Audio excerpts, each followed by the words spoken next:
천주교 교우들이 요셉 성인 닮아서 말을 안 해요. 그래서 내가 우리 말씀 나누게 되면 하여튼 안 해. 근데 호텔 로비에서 얼마나 근사해요. 갈릴레아 호텔 신앙을 얼마나 간증하고 싶겠어. 아무도 말 안 하는데 70살 먹은 할머니가 손을 번쩍 드는 거예요. 내 말 끝나자마자 자기가 말한다는 거예요. 너무 고맙더라고요. 근데 그분은 할아버지하고 같이 오신 할머니인데 딱 일어나더니 할아버지의 손가락질을 딱 하더니 이렇게 말하는 거예요. 신부님, 내가 평생 이 인간 때문에 고생했다는 거예요. 나이가 70이 넘으면 남편을 대놓고 욕할 수가 있어요. 내가 평생 이 인간 때문에 고생했다는 거예요. 그리고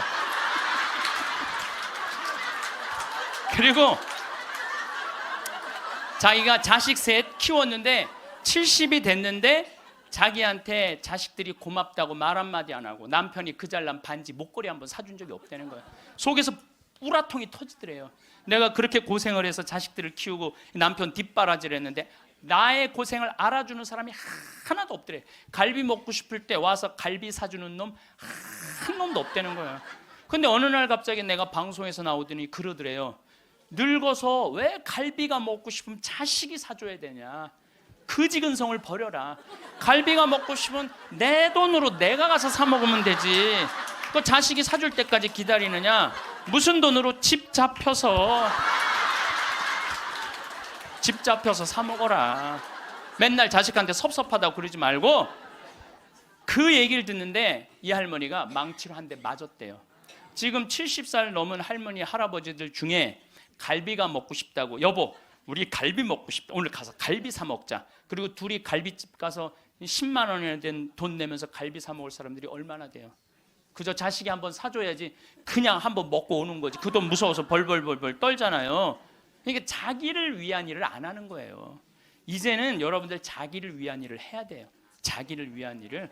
어쨌거나 하여튼 이제 나도 이제 사 먹어야 되겠다. 집 잡혀서 그런 생각을 하는데 평화신문에 황창현 신부와 함께 떠나는 도보 성주순례가 딱 떴대. 그걸 보는 순간 이 할머니는 이거다 하고 이 할머니는 그냥 집을 팔았대. 그냥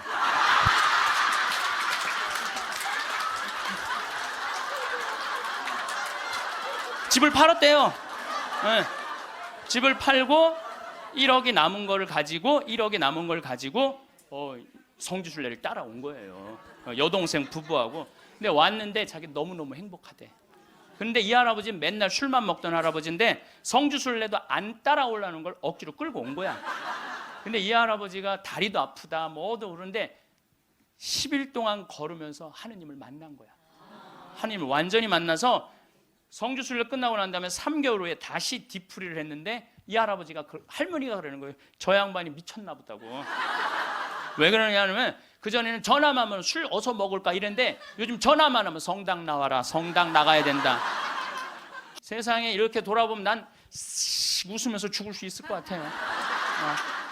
또 작년에는 내가 또 아침마당에도 출연했잖아. 아침마당. 평화방송도 모자라서 아침마당까지.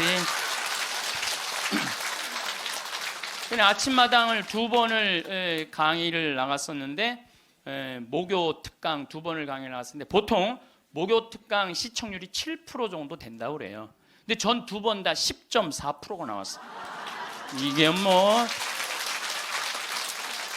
물론 그 3.4%는 우리 천주교 교우들이 봐줘서 올라간 건지 내가 알고 있죠. 천주교 교우들이 봐줘서 올라간 거 알고 있는데 나는 그 목요 특강 하려고 그러면 새벽 4시에 집에서 나와야 돼요. 새벽 4시에 이제 또 눈이 항상 오니까 겨울에 작년에도 마지막 강의 12월 27일인가 나왔는데 그 눈길을 헤치고 와서 이제 딱 가면은요, 여의도에 도착하면은 깜짝 놀랐어요. 여자 둘이서 달겨 들어가고 막 화장을 1시간 동안 하는 거. 화장을 1시간 동안. 평화방송은 생전 화장 안 해주는데 화장을 1시간 동안. 이제 그리고 이제 강의가 끝나고 이제 평창에 집에 들어갔는데 생태마을이 난리가 난 거야. 왜 그런가 했더니 그 강의를 들으면서 실시간 검색어가 1위였대요. 그리고 전국에 우리 교우들이 아니고 일반인들이 전화해갖고 거기 신부님 생태마을 자랑하는데 거기 가보고 싶다고. 근데 할머니 한 분이, 성당도 안 다니는 할머니가 전화해갖고, 오늘 그 강의한 신부님 어쩜 그렇게 유쾌하고 우리 마음을 잘 아느냐고.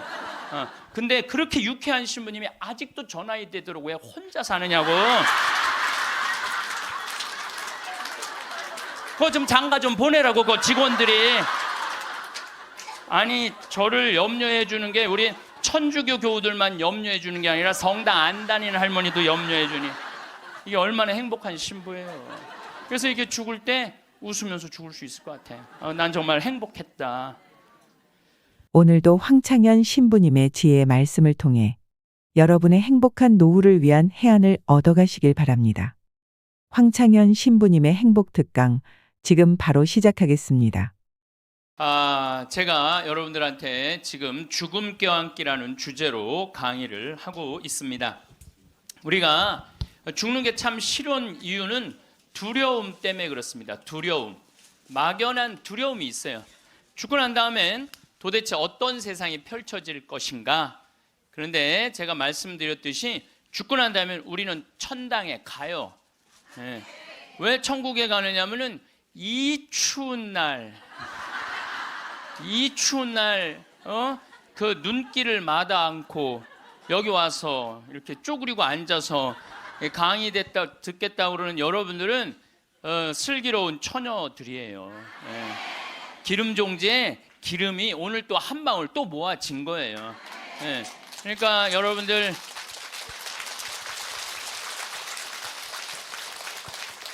이제 죽는 거 싫어요? 좋아요? 좋아요. 좋아야 돼. 싫어하면 안 돼요.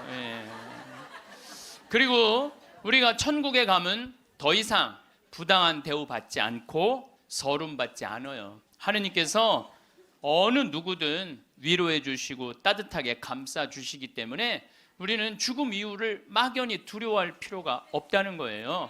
예수님께서 나는 부활이요 생명이다. 나를 믿는 사람은 죽더라도 영원히 죽지 않는다 말씀하신 것처럼 우리는 죽는 게 죽음이 아니야. 새로운 삶으로 옮아가는 여정일 뿐입니다. 여러분들 그 누에가 알이 되고 꼬치가 돼갖고 누에가 되고 난 다음에 그 다음에 어떻게 돼요? 나비가 돼서 날아가잖아요.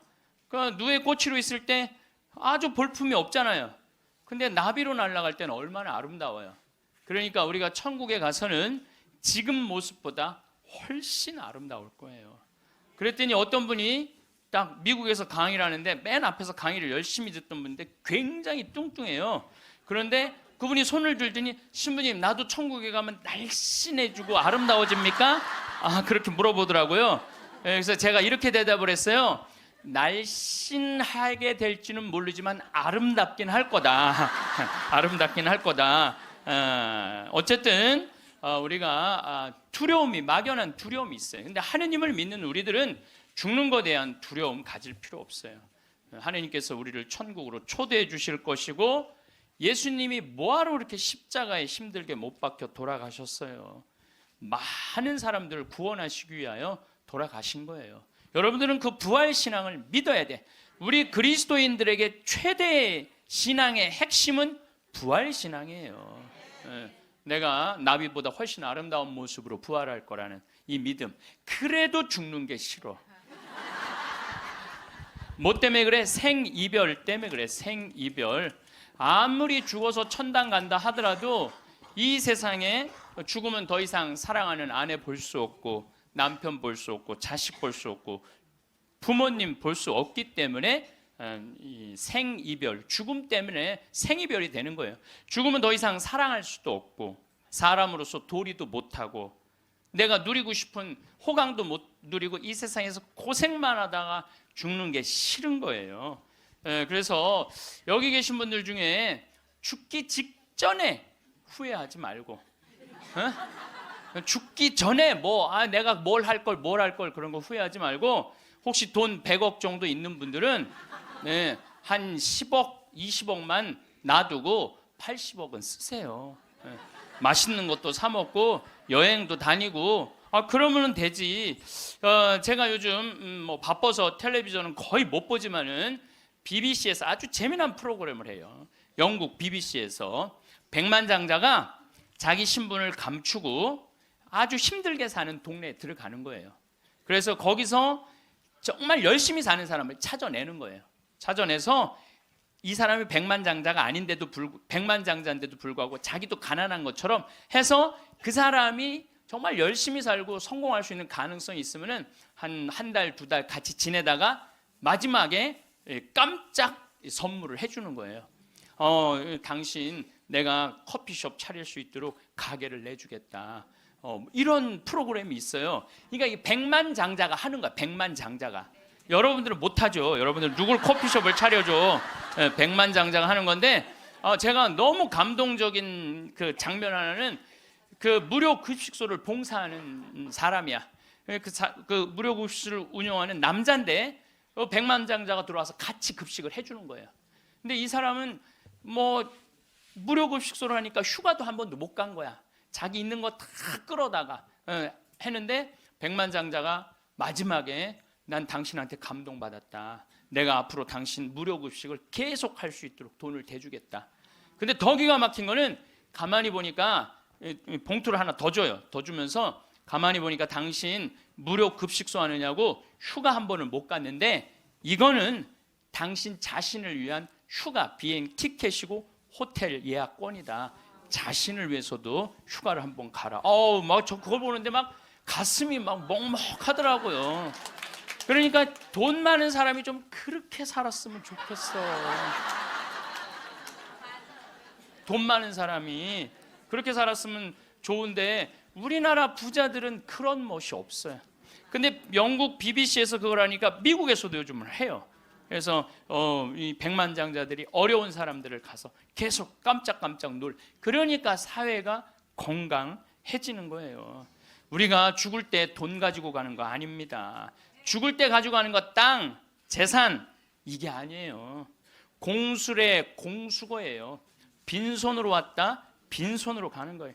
가지도 못하고 쥐고 그냥 이거 쥐려고 인간성도 버리고 나쁜 짓이란 나쁜 짓 다 골라하면서 죽는 사람들 보면 참 제가 보기에는 참 가슴이 아파. 유병원 씨 그렇게 돈을 많이 모아놨다가 결국 죽을 때 돈 갖고 갔어요?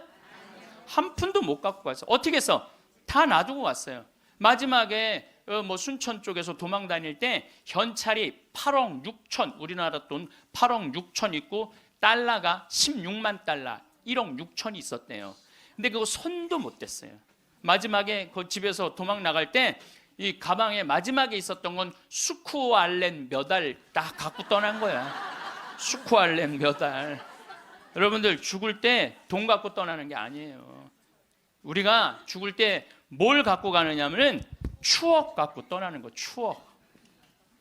내가 이렇게 인생을 돌아봐서 야, 난 정말로 즐거웠어. 나 정말로 행복했어.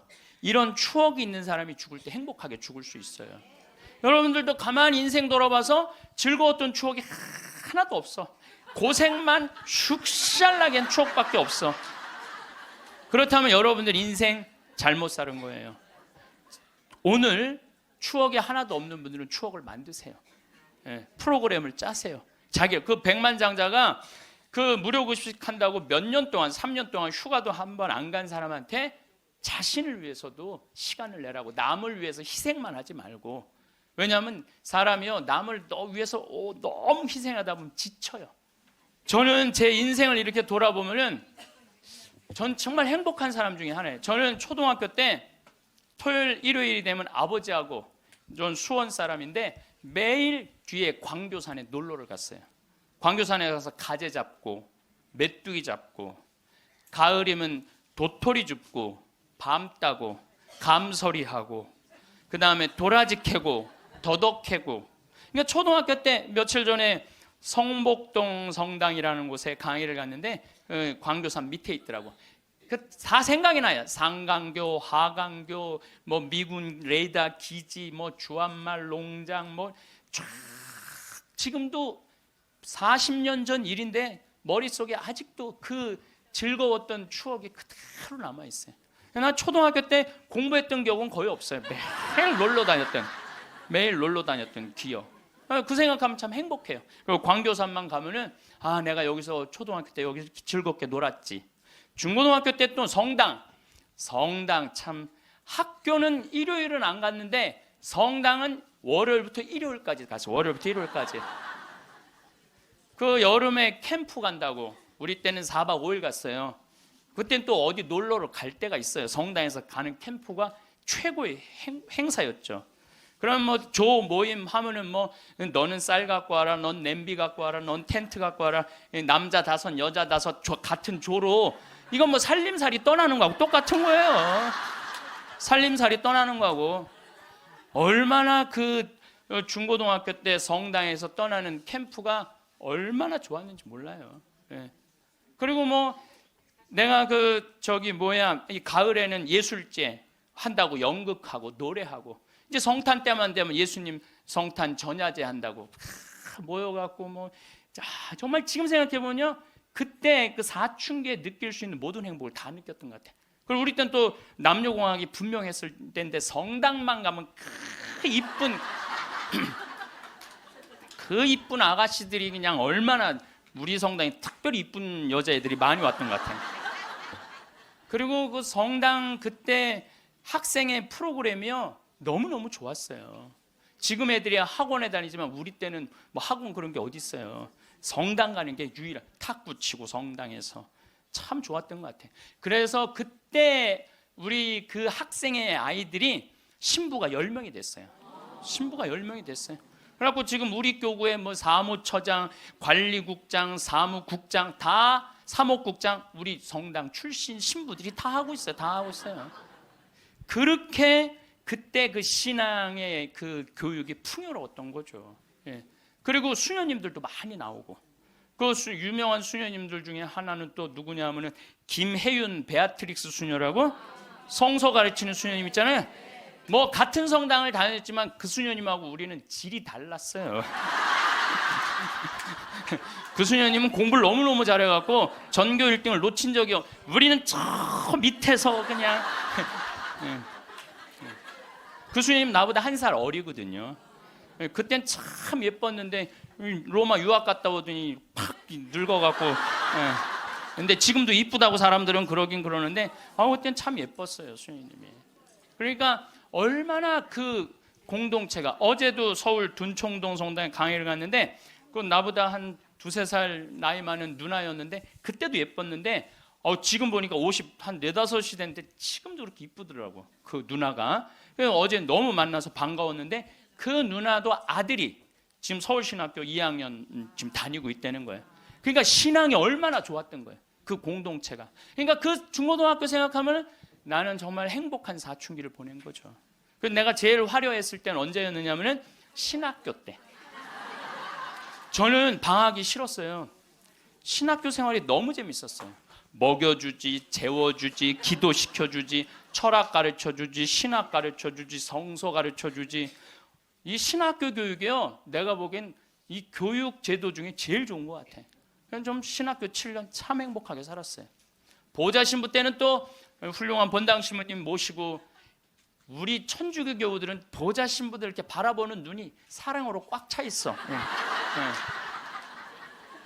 그 느껴요. 이렇게 보면 보좌 신부 딱 보면 사랑으로 꽉 차 있어.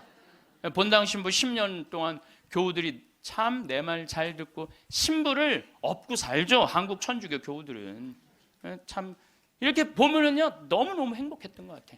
그리고 이제 10년 전에 강원도 평창 생태마을에 들어가서 이렇게 살면 본당이 없으니까, 뭐 본당이 없으니까 또 온 세상이 또 다 내 본당이야 또. 전 세계 다니면서 강의하고, 지난 여름에도 브라질, 아르헨티나, 페루, 칠레, 파라과이 5개 나라 한 달 동안 순회 강연 갔다 왔거든요.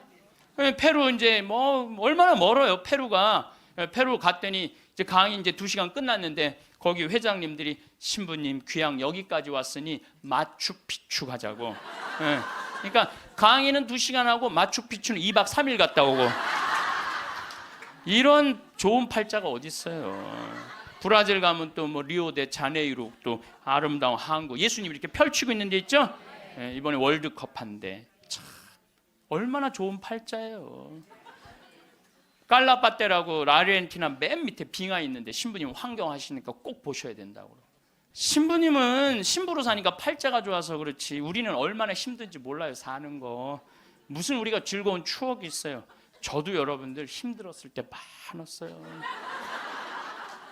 인생 50살밖에 안 됐지만은 돌아보면 즐거웠었던 일만 있었던 거 아니에요. 근데 여러분들 사람은요 과거를 돌아봤을 때 고통스럽고 괴로운 것만 기억하는 사람은요 악해져요. 악해지게 돼 있어요. 근데 즐거웠던 것만 의도적으로 기억하려고 하면 선해지게 돼 있어요. 저도 사기 많이 당했어요. 이 세상에 사기 쳐먹기 제일 쉬운 사람이 신부예요. 신부.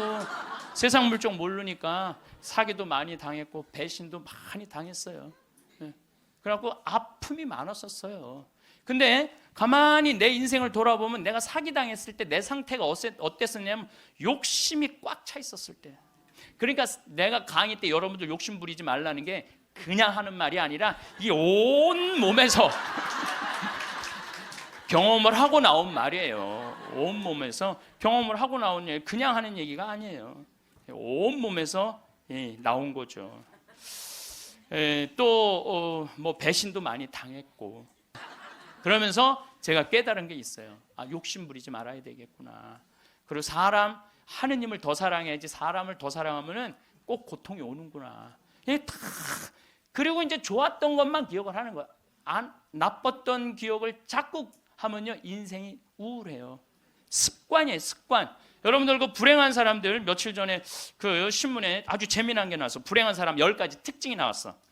자신과 남의 단점만 본다. 불행한 사람들은요 자신과 남의 단점만 본대요. 그 다음에 두 번째, 변화시킬 수 없는 것에 대한 걱정을 한다. 그러니까 과거를 집착하는 거야. 과거에 내가 왜 그랬을까? 안 바뀌어요, 과거는. 그 다음에 쉽게 포기한다. 뭘 하다가 그냥 금방 포기하는 사람, 이 사람 불행해진다는 거죠. 운동을 하지 않는다. 운동하는 사람이 행복해요. 그래서 여러분들 꼭 운동하셔야 돼요. 그 다음에 성취 불가능한 목표를 세운다. 성취 불가능한 목표를 세운다. 건강에 좋지 않은 음식만 골라 먹는다. 그러니까 우리가 행복하려면 건강에 좋은 음식을 먹어야 돼.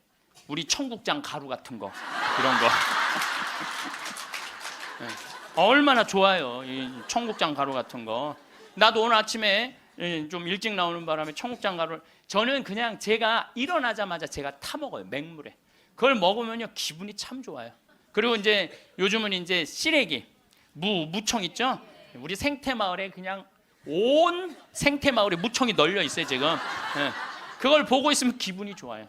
그 시래기 탁 삶아갖고 무쳐갖고 밥을 비벼 먹으면, 우리 생 청국장에다 밥을 비벼 먹으면 너무 맛있어.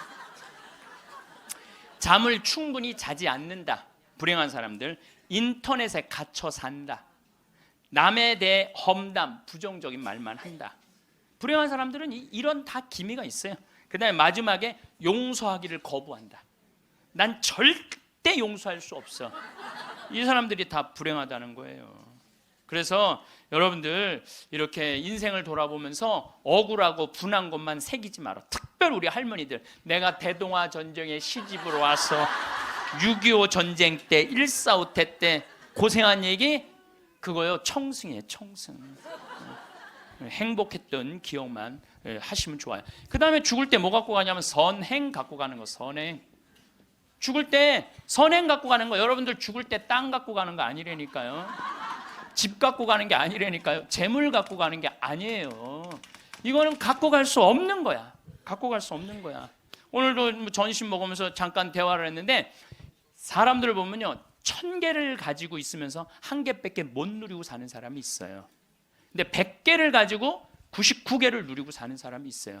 그럼 여러분들 1000개 가진 사람은 이게 뭐 1000개 가지나 많아요. 이 사람이 죽을 때 그랬는데 돈이 너무 많은 사람은 그걸 못 쓰고 죽어서 못 죽는데요. 돈이 너무 많은 사람들은. 그러니까 쓸 수 있을 때 열심히 쓰라는 거예요.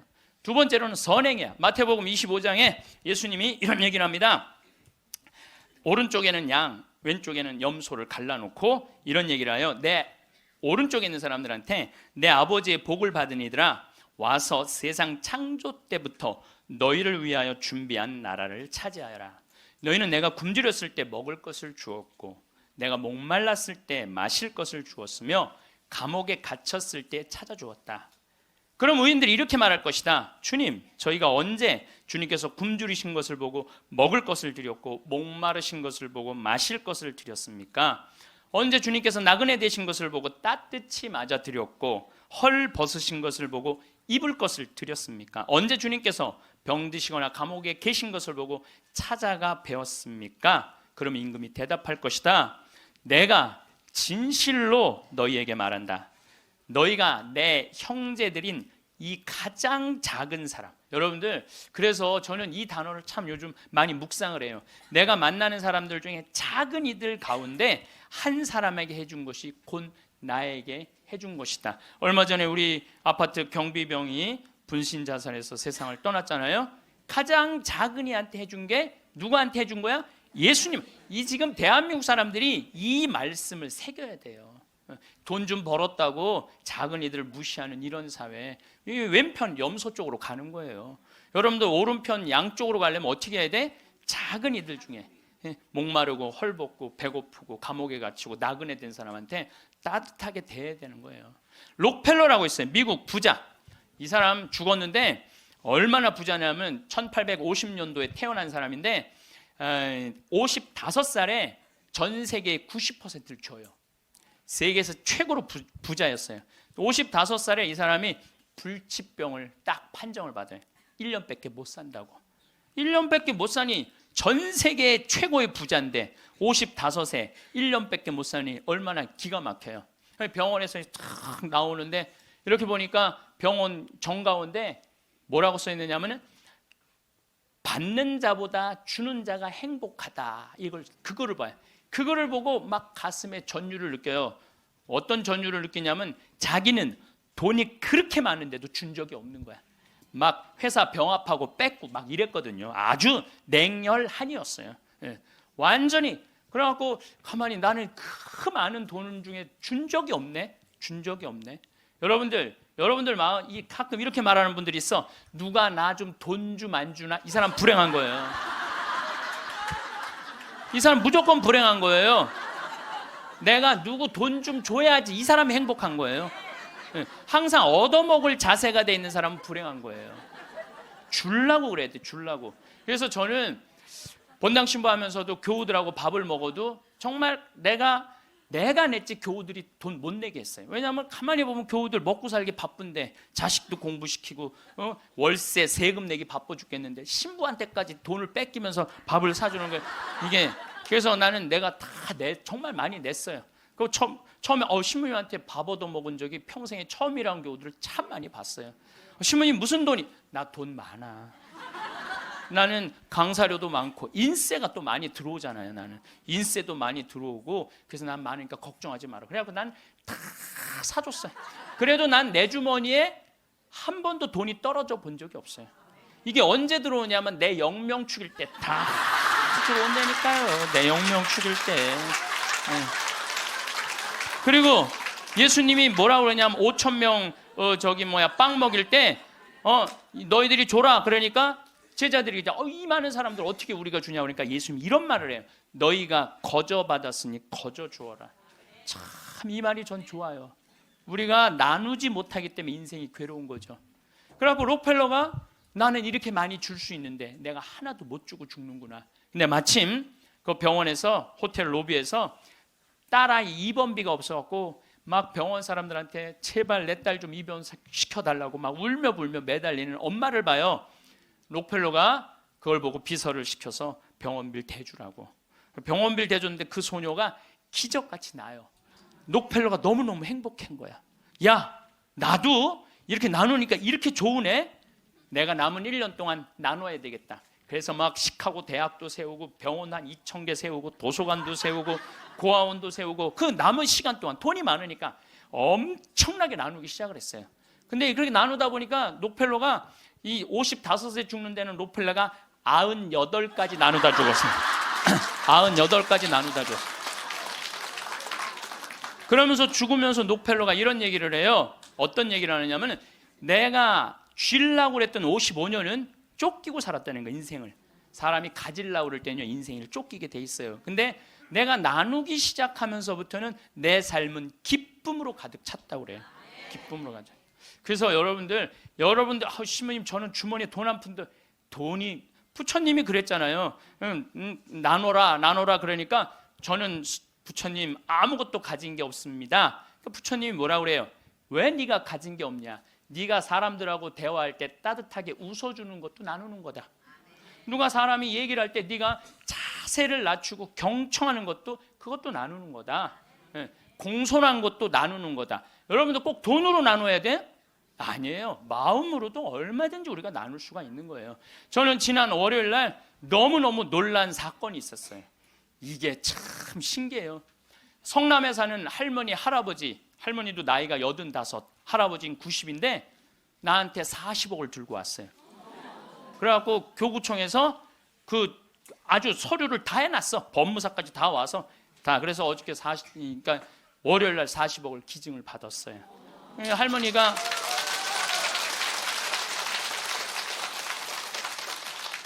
그러니까 되는 놈은 되는 거야.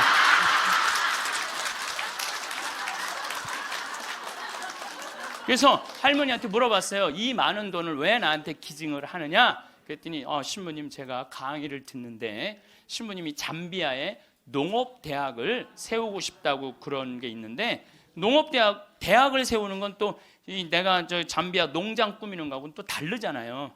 근데 저 신부님이 지금 저렇게 열정적으로 일을 하는데 나는 이제 떠날 날이 얼마 남지 않았는데, 근데 그래서 이제 신부님한테 기증을 하기로 했다고. 근데 할아버지가 더 멋있는 거야. 무엇이냐? 나한테 기증서 마지막 서류 등기 다 해갖고 왔어. 그래갖고 근데 지문이 안 나오는 거야. 나이가 많으시니까. 난 또 월요일에 처음 알았어요. 여러분들 좀 기증하려면 조금 젊었을 때 지문 나올 때 하세요. 지문 나올 때. 지문이 안 나오는데 한 10번을 하는데 10번 다 기쁘게 하시더라고요. 근데 할아버지가 이런 말씀을 하세요.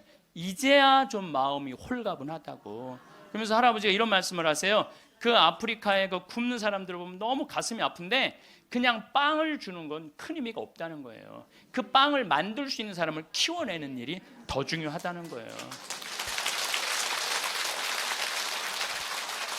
그래서 이제 그걸 이제 받아서 이제 제가 이제 또 숙제가 하나 생겼죠. 근데 신부님 왜 그렇게 좋아하세요? 신부님 주머니에 한 푼도 안 들어가는데. 왜냐하면은 우리 천주교가 그런 건 참 좋아요. 누가 기증을 받아도 내 이름으로 받을 수가 없어. 신부 이름으로. 그러니까 교구청 법인으로 받는 거야. 그러니까 내가 어떻게 해먹으려고 그래도 해먹을 수가 없어.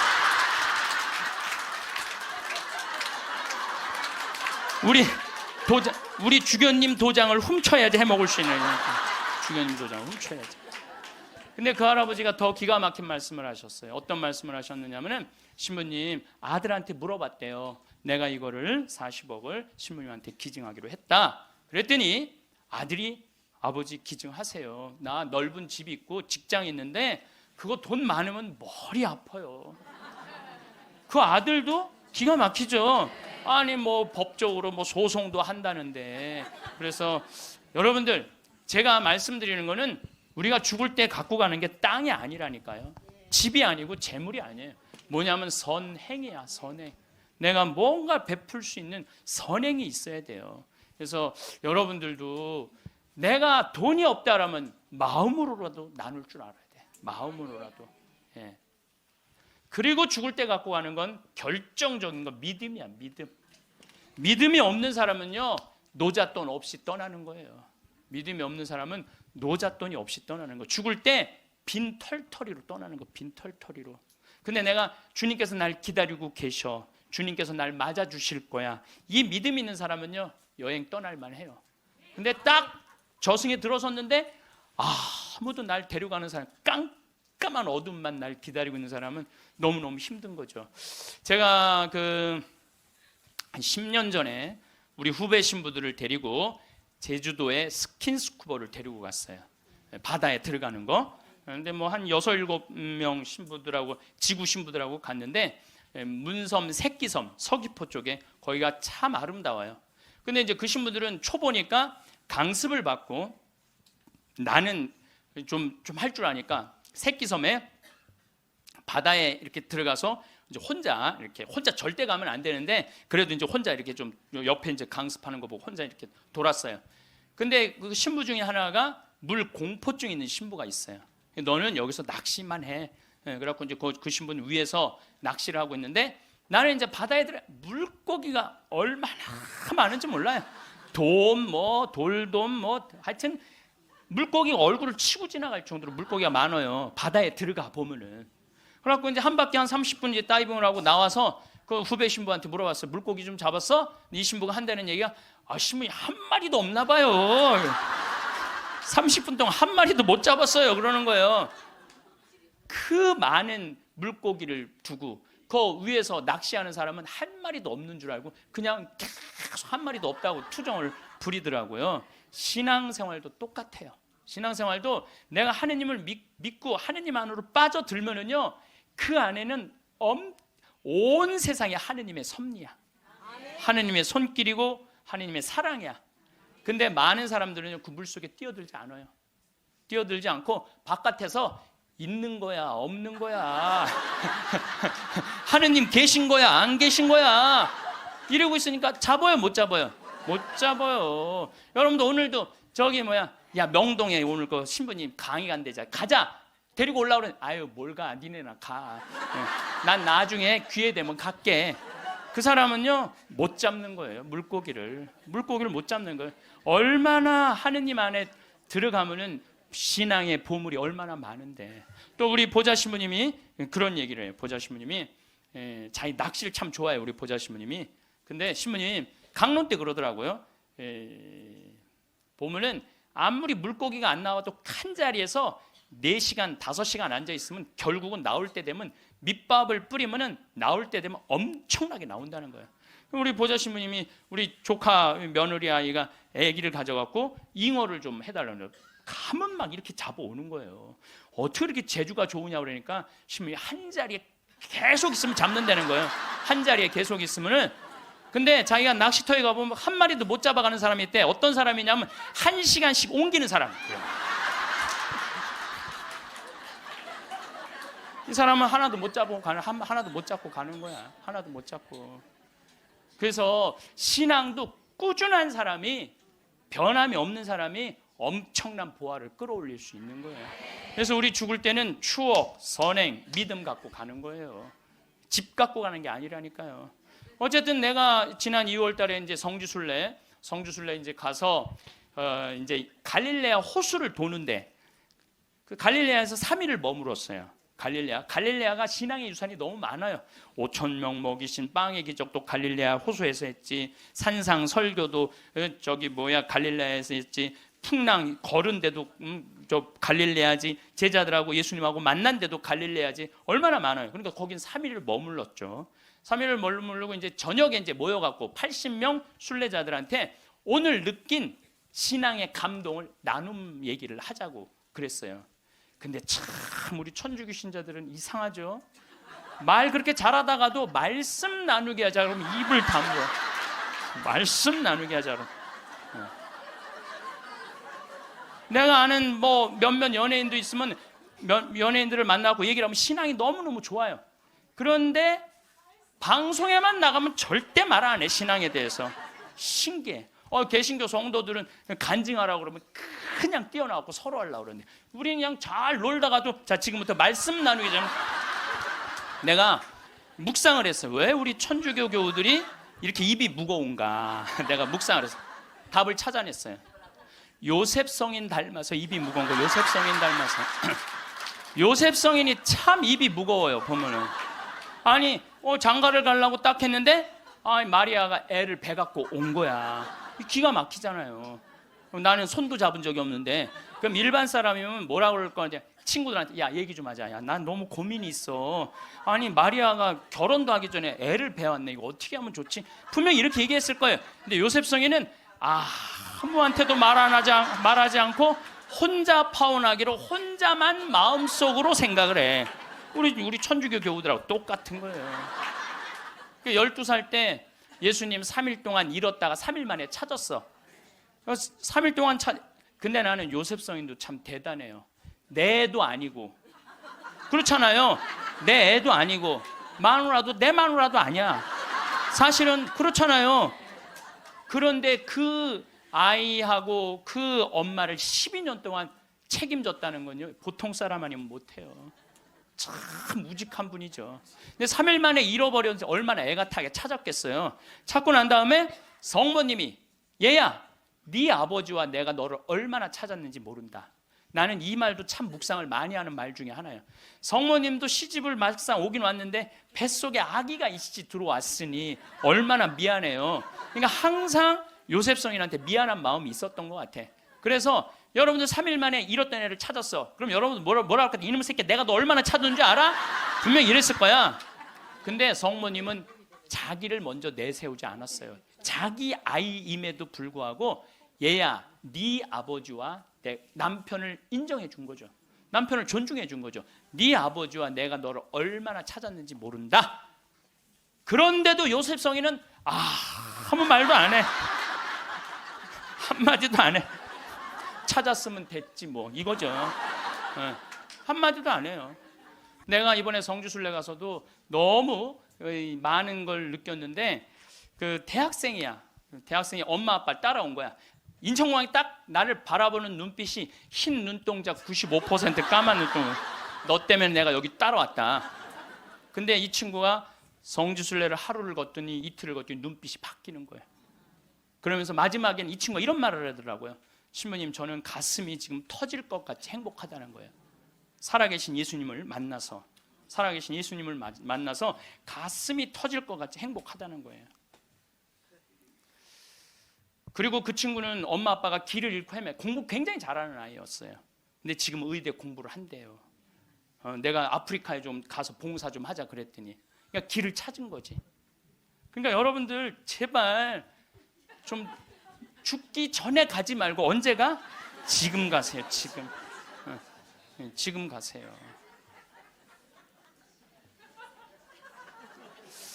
황창현 신부님은 죽을 때 가져가는 것은 돈도 명예도 아닌 행복했던 추억이라고 하십니다.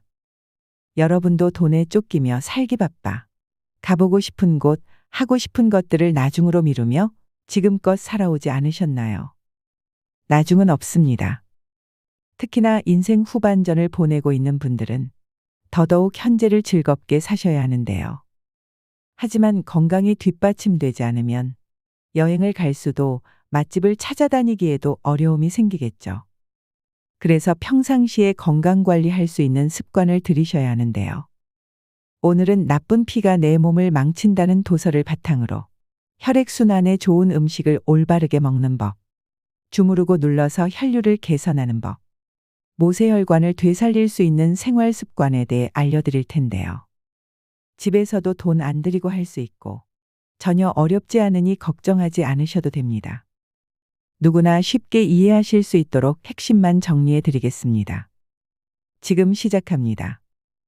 특별한 질병이 없는데도 왜 나이가 들면 여기저기가 아프고 불편할까요? 쑤시고 결리고 저린 관절과 팔다리, 푸석푸석 건조해지는 피부와 모발 등 노화의 증상들은 그저 당연하고 자연스러운 것일까요? 결론부터 말하자면 그렇지 않습니다.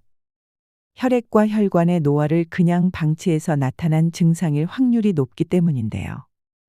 늘 무기력하고 무엇을 해도 의욕이 나지 않는 사람, 원인을 알 수 없는 두통과 치료해도 잘 낫지 않는 요통으로 괴로운 사람은 지금 당장 혈액과 혈액순환에 주목해야 합니다.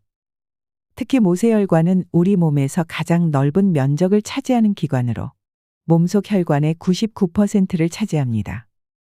0.01mm 지름의 길이가 무려 지구 2바퀴 반을 돌 수 있는 9만 캠입니다.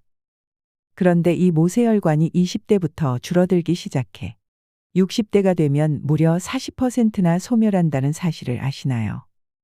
손발이 저리고 피부가 칙칙해지고 머리카락이 푸석해지는 것은 물론이고 내장기관이 자주 고장을 일으키는 것 역시 모세혈관이 줄어 말단까지 산소와 영양분을 충분히 공급하지 못하기 때문인데요.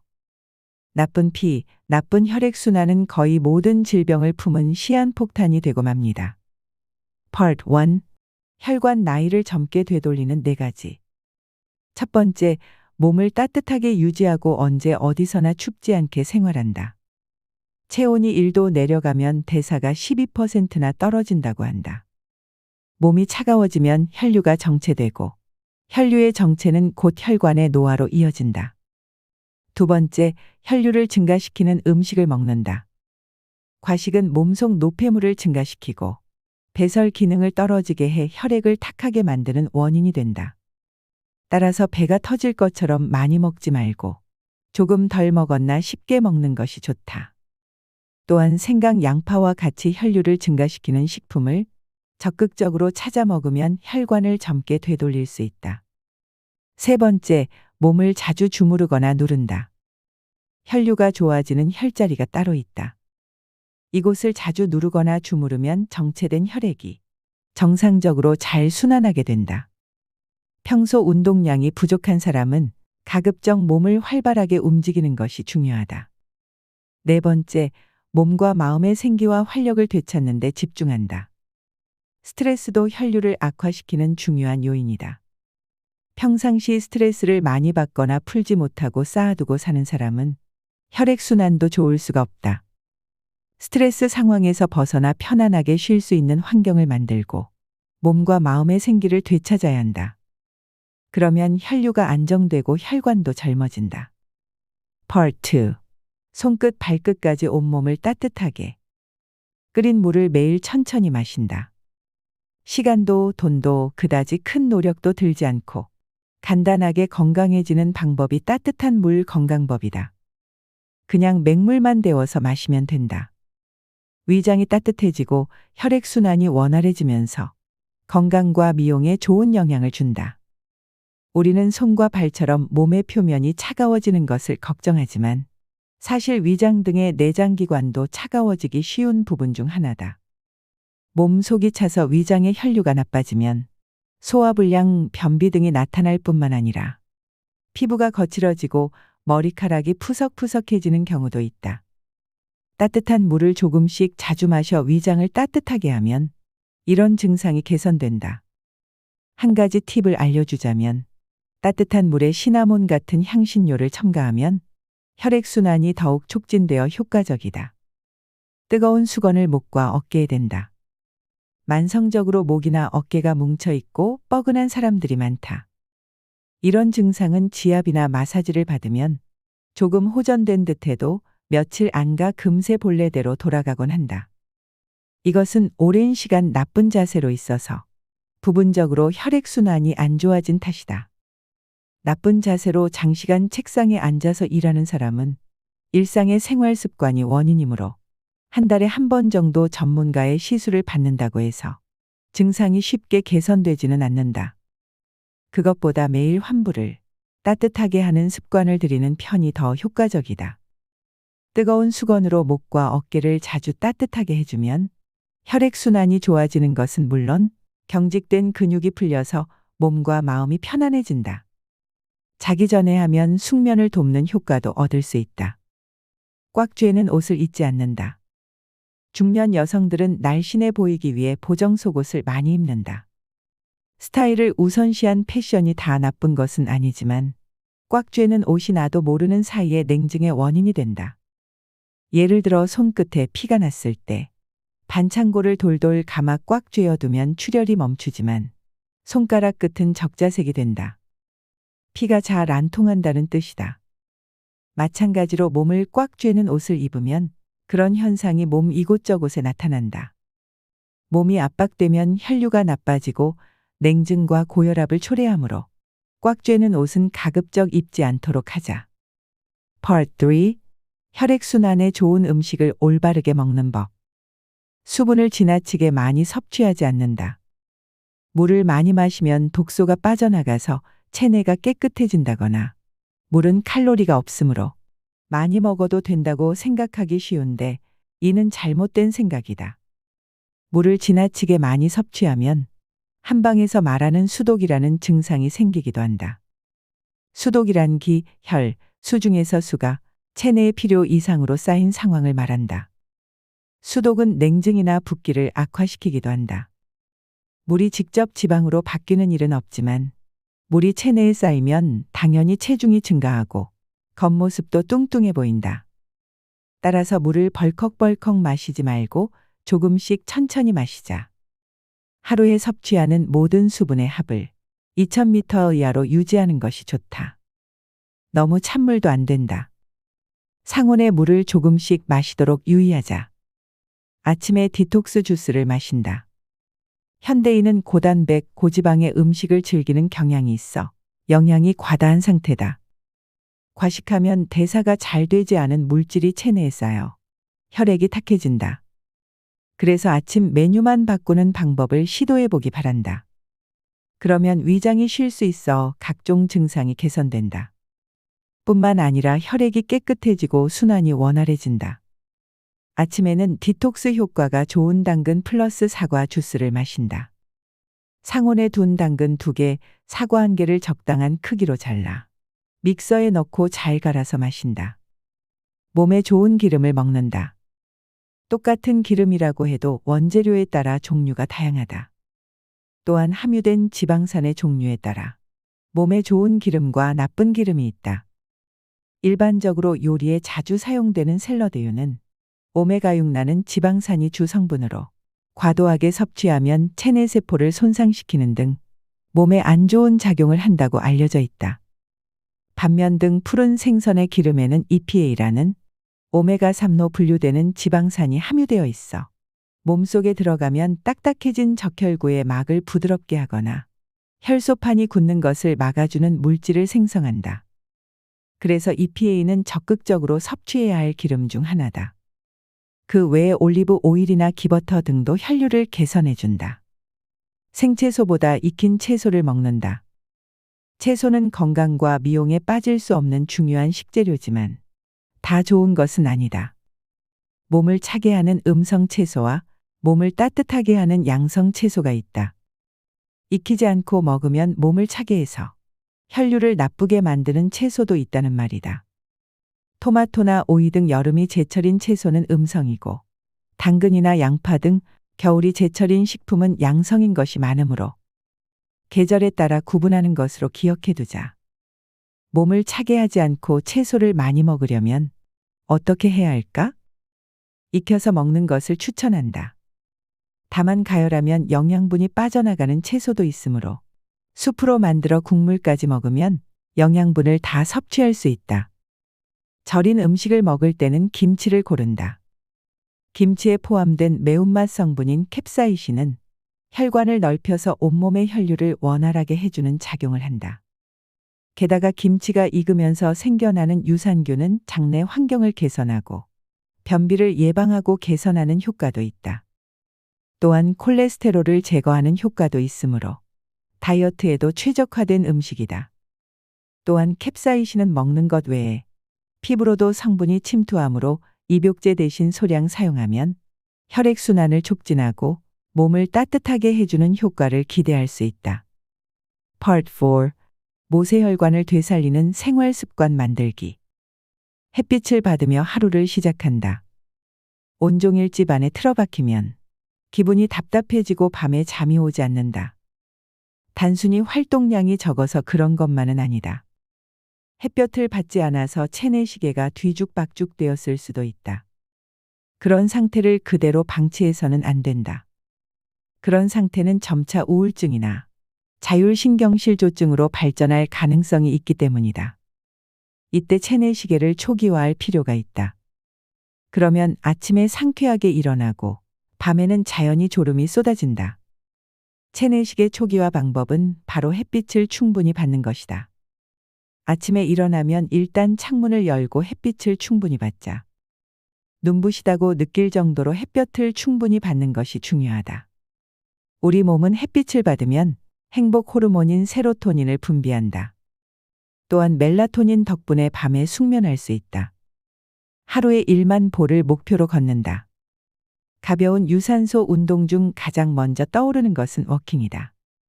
특별한 도구도 필요 없고 돈도 들지 않는다.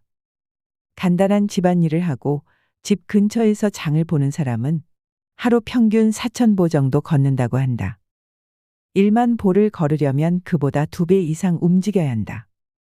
시간으로 계산하면 1시간에서 1시간 반 정도 걸리므로 의식하지 않으면 달성하기 어려울지도 모른다. 전철로 출퇴근하는 사람은 일정 거장 전에 내려서 걷는 것도 좋은 방법이다. 걸을 때는 최대한 빠른 걸음으로 힘차게 나아가자. 특히 식사 후에 유산소 운동을 하면 에너지 대사가 활발해지므로 다이어트를 신경 쓰는 사람은 꼭 한번 시도해보자. 괴로울수록 웃으려고 애쓴다. 젊은 사람도 하루에 3,000에서 5,000개 정도의 암세포가 생겨난다는 것을 아는가? 그래도 암으로 발전하지 않는 것은 우리 몸에 있는 면역세포가 지켜주기 때문이다. 면역세포는 스트레스가 많으면 기능이 떨어진다고 한다. 웃으면 간뇌에 흥분이 전해지는데 이 간뇌는 면역 기능을 담당하고 있다. 웃으면 면역세포가 활성화되는 것이다. 또한 무리하게 억지로 웃어도 뇌는 그것을 진짜 웃음으로 착각해서 즐겁다고 인식한다. 따라서 괴로울 때야말로 웃어야 하는 때다. 가짜 활기가 진짜 활기를 가져다주는 셈이다. 친구와 수다를 떠는 것도 면역세포 활성화에 효과가 있다. 항상 감사하는 마음을 갖도록 노력한다. 같은 말을 해도 사람마다 받아들이는 방식이 다르다. 긍정적인 사람이라면 조언이라고 느끼는 말인데 부정적인 사람은 모욕당했다고 느끼는 경우도 있다. 매사를 부정적으로 바라보는 사람은 항상 스트레스가 가득하다. 마치 자신에게 괴로운 일만 일어나는 듯하다. 특히 일이 잘 풀리지 않을 때일수록 부정적인 마음을 품기 쉽다. 그럴 때는 의식적으로 감사하는 마음을 가지려고 노력해보자. 실제로 감사하는 마음을 가지면 뇌로 가는 혈류가 증가해서 스트레스를 덜 느끼고 인간관계도 원활해진다. 주위 사람들에게 신뢰를 얻으면 의욕이 더욱 솟아오를 것이다. 자연을 자주 접한다. 숲속을 천천히 산책하기만 해도 스트레스 호르몬인 코르티솔이 16%나 감소한다는 연구 결과가 있다. 자연을 접하면 비관적인 생각이 들 때 활발해지는 뇌의 전두전야의 혈류가 줄어든다. 그러면 자연스럽게 비관적인 생각이 줄어든다. 도시에서 살면 자연을 접할 기회가 많지 않다. 하지만 단 40초만 자연을 느껴도 기분이 전환된다고 한다. 화면 보호기나 책상 위에 풍경 사진을 두거나 주변에 관엽식물을 놓아두고 종종 그것을 바라보기만 해도 효과가 있으므로 가슴이 답답할 때 시도해보자. 그리고 휴가 때는 가급적 자연을 접할 수 있는 곳으로 여행을 떠나자. 제가 여러분들한테 지금 죽음 껴안기라는 주제로 강의를 하고 있습니다. 우리가 죽는 게 참 싫은 이유는 두려움 때문에 그렇습니다. 두려움. 막연한 두려움이 있어요. 죽고 난 다음엔 도대체 어떤 세상이 펼쳐질 것인가? 그런데 제가 말씀드렸듯이 죽고 난 다음에 우리는 천당에 가요. 네. 왜 천국에 가느냐면은 이 추운 날 그 눈길을 마다 않고 여기 와서 이렇게 쪼그리고 앉아서 강의 듣겠다고 그러는 여러분들은 슬기로운 처녀들이에요. 네. 기름 종지에 기름이 오늘 또 한 방울 또 모아진 거예요. 네. 그러니까 여러분들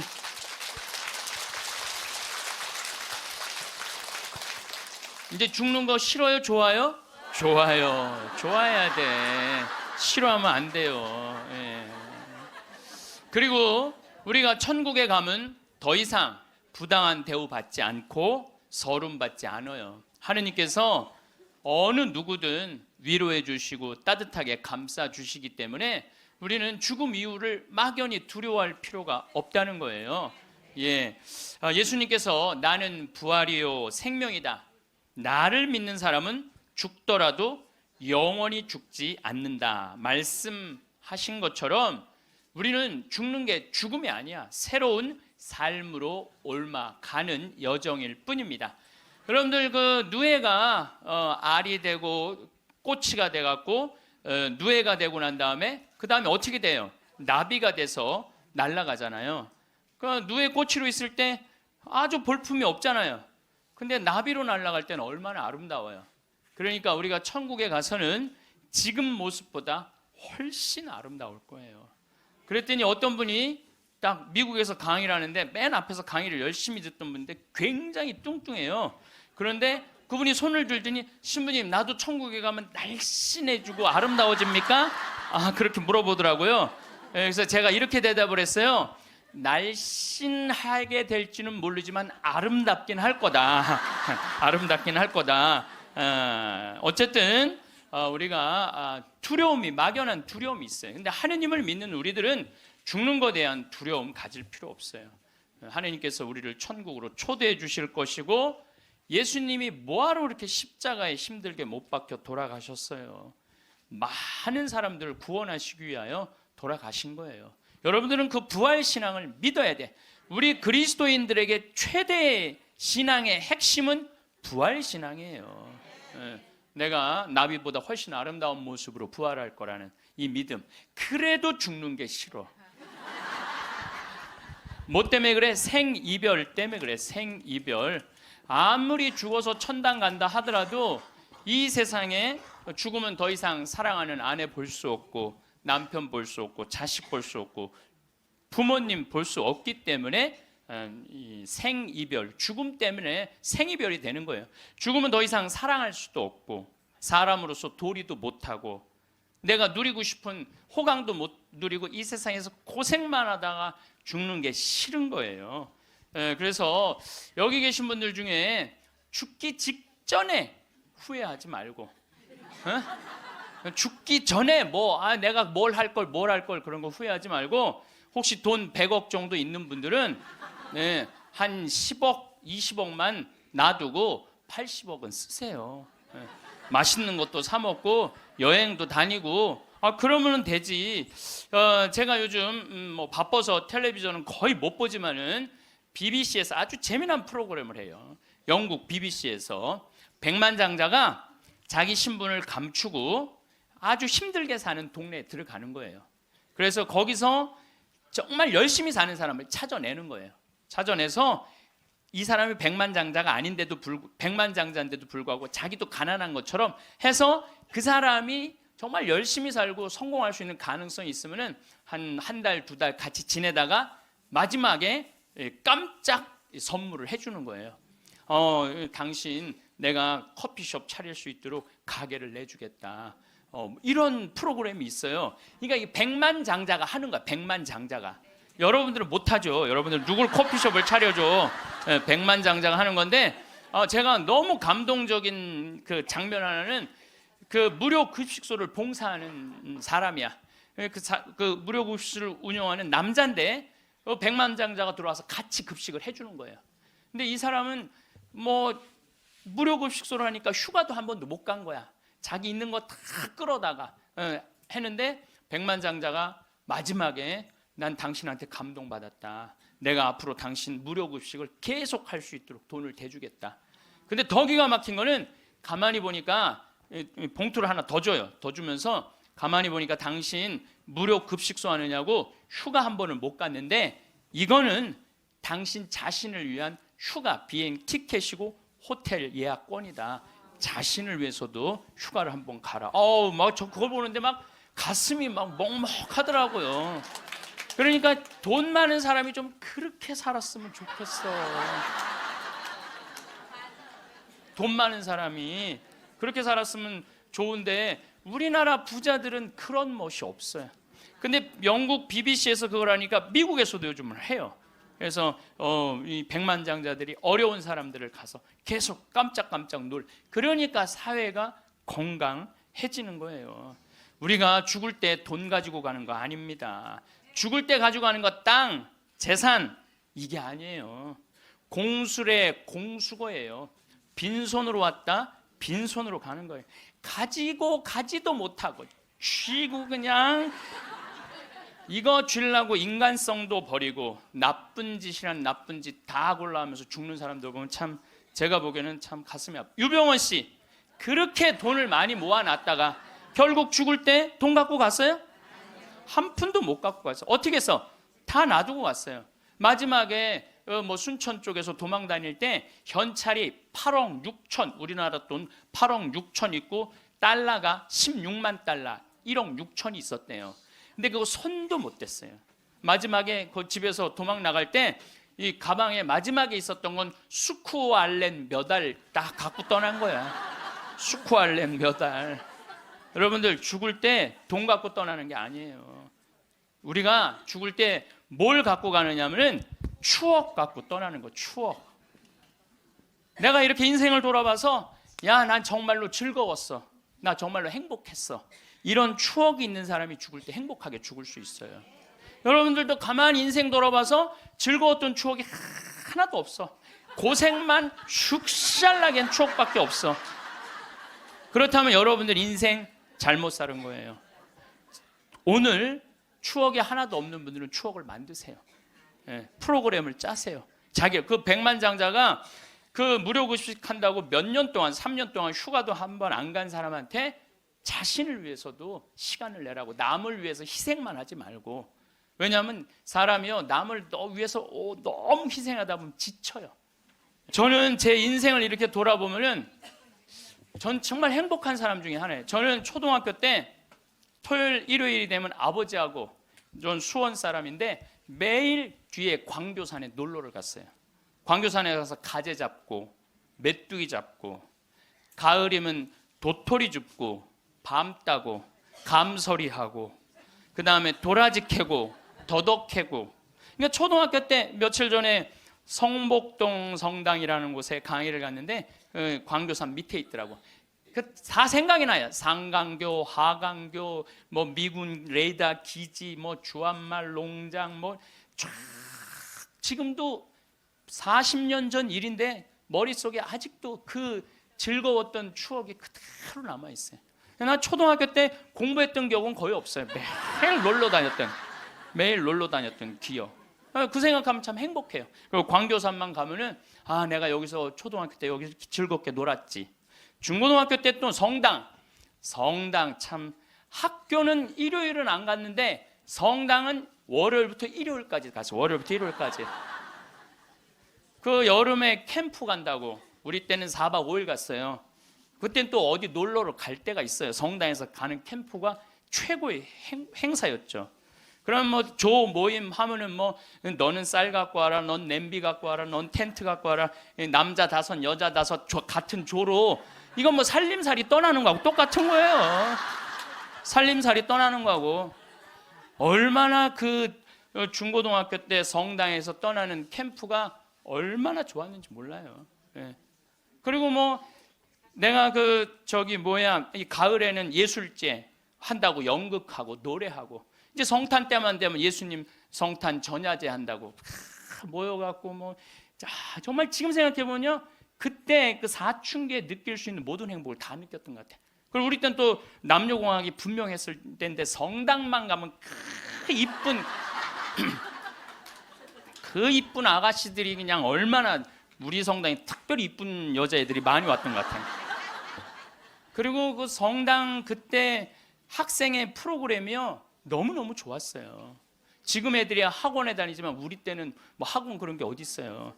성당 가는 게 유일한, 탁구 치고 성당에서 참 좋았던 것 같아요. 그래서 그때 우리 그 학생의 아이들이 신부가 10명이 됐어요. 신부가 10명이 됐어요.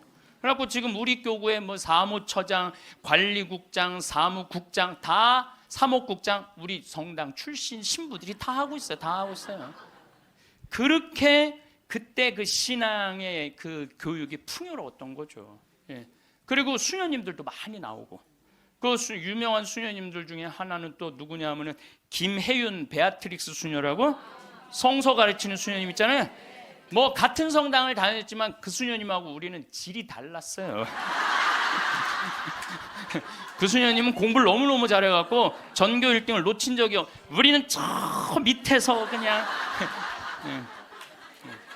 그 수녀님 나보다 1살 어리거든요. 그땐 참 예뻤는데 로마 유학 갔다 오더니 팍 늙어갖고. 근데 지금도 이쁘다고 사람들은 그러긴 그러는데 그땐 참 예뻤어요, 수녀님이. 그러니까 얼마나 그 공동체가, 어제도 서울 둔총동 성당에 강의를 갔는데 그 나보다 한 두세 살 나이 많은 누나였는데 그때도 예뻤는데 지금 보니까 50, 한 4, 5이 됐는데 지금도 그렇게 이쁘더라고. 그 누나가. 그래서 어제 너무 만나서 반가웠는데 그 누나도 아들이 지금 서울신학교 2학년 지금 다니고 있다는 거예요. 그러니까 신앙이 얼마나 좋았던 거예요. 그 공동체가. 그러니까 그 중고등학교 생각하면 나는 정말 행복한 사춘기를 보낸 거죠. 그래서 내가 제일 화려했을 때는 언제였느냐면은 신학교 때. 저는 방학이 싫었어요. 신학교 생활이 너무 재밌었어요. 먹여주지, 재워주지, 기도시켜주지, 철학 가르쳐주지, 신학 가르쳐주지, 성서 가르쳐주지. 이 신학교 교육이요, 내가 보기엔 이 교육 제도 중에 제일 좋은 것 같아. 그냥 좀 신학교 7년 참 행복하게 살았어요. 보좌 신부 때는 또 훌륭한 본당 신부님 모시고 우리 천주교 교우들은 보좌 신부들 이렇게 바라보는 눈이 사랑으로 꽉 차 있어. 그 느껴요. 이렇게 보면 보좌 신부 딱 보면 사랑으로 꽉 차 있어. 본당 신부 10년 동안 교우들이 참 내 말 잘 듣고 신부를 업고 살죠. 한국 천주교 교우들은 참 이렇게 보면은요 너무너무 행복했던 것 같아. 그리고 이제 10년 전에 강원도 평창 생태마을에 들어가서 이렇게 살면 본당이 없으니까 또 온 세상이 또 다 내 본당이야 또. 전 세계 다니면서 강의하고 지난 여름에도 브라질, 아르헨티나, 페루, 칠레, 파라과이 5개 나라 한 달 동안 순회 강연 갔다 왔거든요. 페루 이제 뭐 얼마나 멀어요. 페루가. 페루 갔더니 이제 강의 이제 2시간 끝났는데 거기 회장님들이 신부님 귀양 여기까지 왔으니 마추픽추 가자고. 그러니까 강의는 2시간 하고 마추픽추는 2박 3일 갔다 오고. 이런 좋은 팔자가 어디 있어요. 브라질 가면 또 뭐 리오데 자네이루 또 아름다운 항구 예수님이 이렇게 펼치고 있는 데 있죠. 이번에 월드컵 한데 참 얼마나 좋은 팔자예요. 깔라파테라고 아르헨티나 맨 밑에 빙하 있는데 신부님 환경하시니까 꼭 보셔야 된다고. 신부님은 신부로 사니까 팔자가 좋아서 그렇지 우리는 얼마나 힘든지 몰라요. 사는 거 무슨 우리가 즐거운 추억이 있어요. 저도 여러분들 힘들었을 때 많았어요. 인생 50살밖에 안 됐지만은 돌아보면 즐거웠었던 일만 있었던 거 아니에요. 근데 여러분들 사람은요 과거를 돌아봤을 때 고통스럽고 괴로운 것만 기억하는 사람은요 악해져요. 악해지게 돼 있어요. 근데 즐거웠던 것만 의도적으로 기억하려고 하면 선해지게 돼 있어요. 저도 사기 많이 당했어요. 이 세상에 사기 쳐먹기 제일 쉬운 사람이 신부예요. 신부. 세상 물정 모르니까 사기도 많이 당했고 배신도 많이 당했어요. 그래갖고 아픔이 많았었어요. 근데 가만히 내 인생을 돌아보면 내가 사기당했을 때 내 상태가 어땠었냐면 욕심이 꽉 차 있었을 때. 그러니까 내가 강의 때 여러분들 욕심 부리지 말라는 게 그냥 하는 말이 아니라 이 온 몸에서 경험을 하고 나온 말이에요. 온 몸에서 경험을 하고 나온 얘기, 그냥 하는 얘기가 아니에요. 온 몸에서 나온 거죠. 또 뭐 배신도 많이 당했고 그러면서 제가 깨달은 게 있어요. 욕심 부리지 말아야 되겠구나. 그리고 하느님을 더 사랑해야지 사람을 더 사랑하면은 꼭 고통이 오는구나. 그리고 이제 좋았던 것만 기억을 하는 거야. 나빴던 기억을 자꾸 하면요 인생이 우울해요. 습관이에요, 습관. 여러분들 그 불행한 사람들 며칠 전에 그 신문에 아주 재미난 게 나왔어. 불행한 사람 10가지 특징이 나왔어. 자신과 남의 단점만 본다. 불행한 사람들은요 자신과 남의 단점만 본대요. 그 다음에 2번째 변화시킬 수 없는 것에 대한 걱정을 한다. 그러니까 과거를 집착하는 거야. 과거에 내가 왜 그랬을까? 안 바뀌어요 과거는. 그 다음에 쉽게 포기한다. 뭘 하다가 그냥 금방 포기하는 사람, 이 사람 불행해진다는 거죠. 운동을 하지 않는다. 운동하는 사람이 행복해요. 그래서 여러분들 꼭 운동하셔야 돼요. 그 다음에 성취 불가능한 목표를 세운다. 성취 불가능한 목표를 세운다. 건강에 좋지 않은 음식만 골라 먹는다. 그러니까 우리가 행복하려면 건강에 좋은 음식을 먹어야 돼. 우리 청국장 가루 같은 거 이런 거 얼마나 좋아요. 이 청국장 가루 같은 거. 나도 오늘 아침에 좀 일찍 나오는 바람에 청국장가루를 저는 그냥 제가 일어나자마자 제가 타 먹어요. 맹물에. 그걸 먹으면요 기분이 참 좋아요. 그리고 이제 요즘은 이제 시래기, 무청 있죠? 우리 생태마을에 그냥 온 생태마을에 무청이 널려 있어요 지금. 예. 그걸 보고 있으면 기분이 좋아요. 그 시래기 탁 삶아갖고 무쳐갖고 밥을 비벼 먹으면 우리 생 청국장에다 밥을 비벼 먹으면 너무 맛있어. 잠을 충분히 자지 않는다. 불행한 사람들. 인터넷에 갇혀 산다. 남에 대해 험담, 부정적인 말만 한다. 불행한 사람들은 이런 다 기미가 있어요. 그 다음에 마지막에 용서하기를 거부한다. 난 절대 용서할 수 없어. 이 사람들이 다 불행하다는 거예요. 그래서 여러분들 이렇게 인생을 돌아보면서 억울하고 분한 것만 새기지 마라. 특별히 우리 할머니들, 내가 대동아 전쟁에 시집으로 와서 6.25 전쟁 때 1.4.5태 때 고생한 얘기 그거요 청승이에요. 청승. 행복했던 기억만 하시면 좋아요. 그 다음에 죽을 때 뭐 갖고 가냐면 선행 갖고 가는 거. 선행. 죽을 때 선행 갖고 가는 거. 여러분들 죽을 때 땅 갖고 가는 거 아니라니까요. 집 갖고 가는 게 아니라니까요. 재물 갖고 가는 게 아니에요. 이거는 갖고 갈 수 없는 거야. 갖고 갈 수 없는 거야. 오늘도 전심 먹으면서 잠깐 대화를 했는데 사람들을 보면요 1000개를 가지고 있으면서 1개밖에 못 누리고 사는 사람이 있어요. 근데 100개를 가지고 99개를 누리고 사는 사람이 있어요. 그럼 여러분들 1000개 가진 사람은 이게 뭐 1000개 가지나 많아요.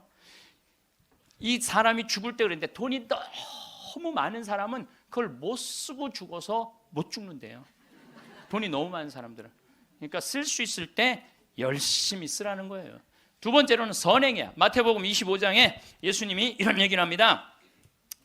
오른쪽에는 양, 왼쪽에는 염소를 갈라놓고 이런 얘기를 해요. 내 오른쪽에 있는 사람들한테 내 아버지의 복을 받은 이들아 와서 세상 창조 때부터 너희를 위하여 준비한 나라를 차지하여라. 너희는 내가 굶주렸을 때 먹을 것을 주었고 내가 목말랐을 때 마실 것을 주었으며 감옥에 갇혔을 때 찾아주었다. 그럼 의인들이 이렇게 말할 것이다. 주님, 저희가 언제 주님께서 굶주리신 것을 보고 먹을 것을 드렸고 목마르신 것을 보고 마실 것을 드렸습니까? 언제 주님께서 나그네 되신 것을 보고 따뜻히 맞아 드렸고 헐 벗으신 것을 보고 입을 것을 드렸습니까? 언제 주님께서 병드시거나 감옥에 계신 것을 보고 찾아가 배웠습니까? 그럼 임금이 대답할 것이다. 내가 진실로 너희에게 말한다. 너희가 내 형제들인 이 가장 작은 사람. 여러분들 그래서 저는 이 단어를 참 요즘 많이 묵상을 해요. 내가 만나는 사람들 중에 작은 이들 가운데 한 사람에게 해준 것이 곧 나에게 해준 것이다. 얼마 전에 우리 아파트 경비병이 분신 자살해서 세상을 떠났잖아요. 가장 작은 이한테 해준 게 누구한테 해준 거야?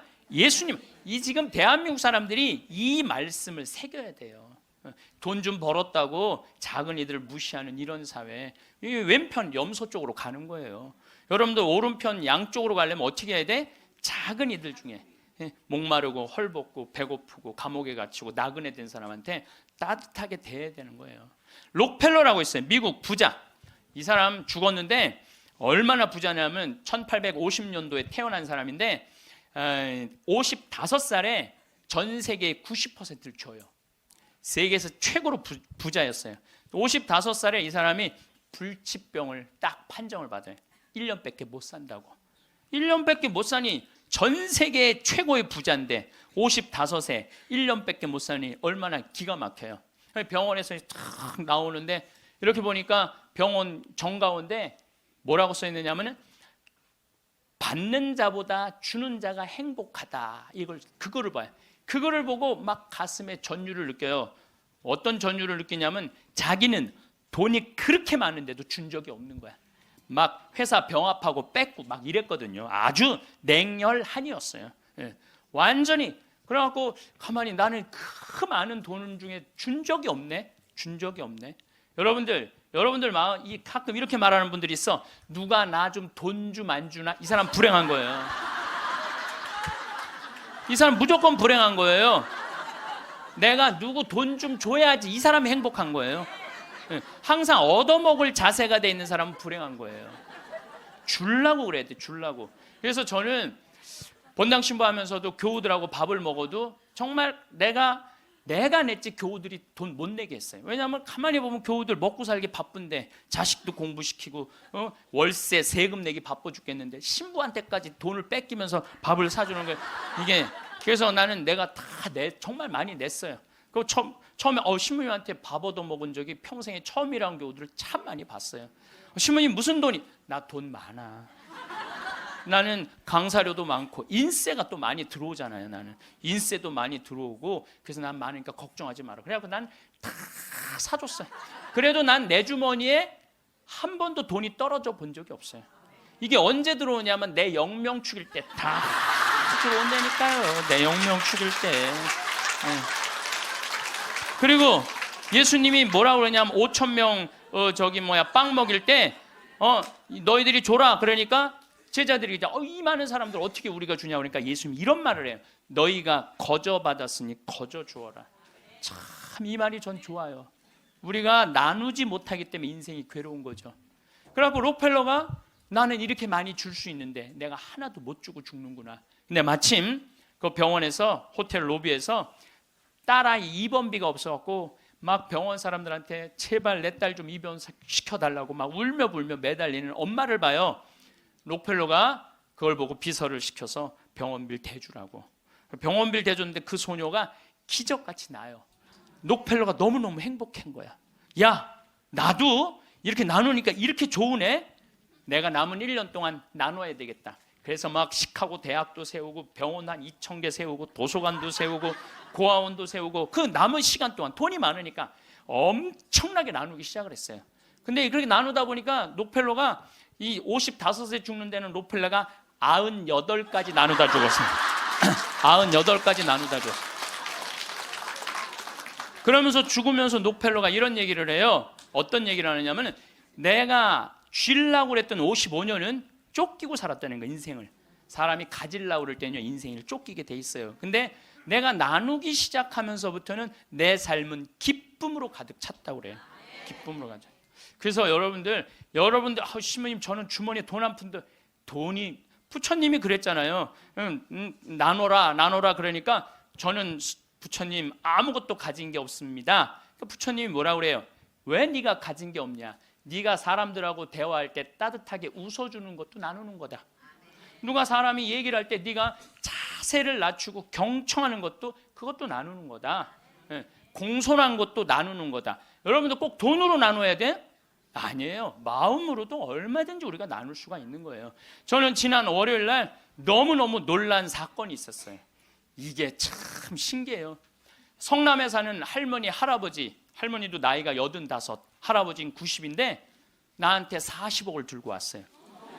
그래갖고 교구청에서 그 아주 서류를 다 해놨어. 법무사까지 다 와서 다. 그래서 어저께 그러니까 월요일 날 40억을 기증을 받았어요. 할머니가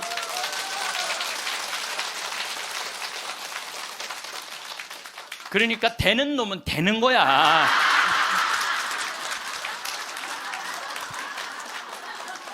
그래서 할머니한테 물어봤어요. 이 많은 돈을 왜 나한테 기증을 하느냐? 그랬더니 신부님 제가 강의를 듣는데 신부님이 잠비아에 농업대학을 세우고 싶다고 그런 게 있는데 농업대학을 세우는 건 또 내가 저 잠비아 농장 꾸미는 거하고는 또 다르잖아요. 근데 저 신부님이 지금 저렇게 열정적으로 일을 하는데 나는 이제 떠날 날이 얼마 남지 않았는데 근데 그래서 이제 신부님한테 기증을 하기로 했다고. 근데 할아버지가 더 멋있는 거야.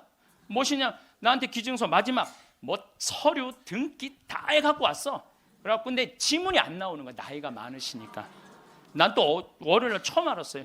여러분들 좀 기증하려면 조금 젊었을 때 지문 나올 때 하세요. 지문 나올 때. 지문이 안 나오는데 한 10번을 하는데 10번 다 기쁘게 하시더라고요. 근데 할아버지가 이런 말씀을 하세요. 이제야 좀 마음이 홀가분하다고. 그러면서 할아버지가 이런 말씀을 하세요. 그 아프리카에 그 굶는 사람들을 보면 너무 가슴이 아픈데 그냥 빵을 주는 건 큰 의미가 없다는 거예요. 그 빵을 만들 수 있는 사람을 키워내는 일이 더 중요하다는 거예요. 그래서 이제 그걸 이제 받아서 이제 이제 제가 이제 또 숙제가 하나 생겼죠. 근데 신부님 왜 그렇게 좋아하세요? 신부님 주머니에 한 푼도 안 들어가는데. 왜냐하면은 우리 천주교가 그런 건 참 좋아요. 누가 기증을 받아도 내 이름으로 받을 수가 없어. 신부 이름으로. 그러니까 교구청 법인으로 받는 거야. 그러니까 내가 어떻게 해먹으려고 그래도 해먹을 수가 없어.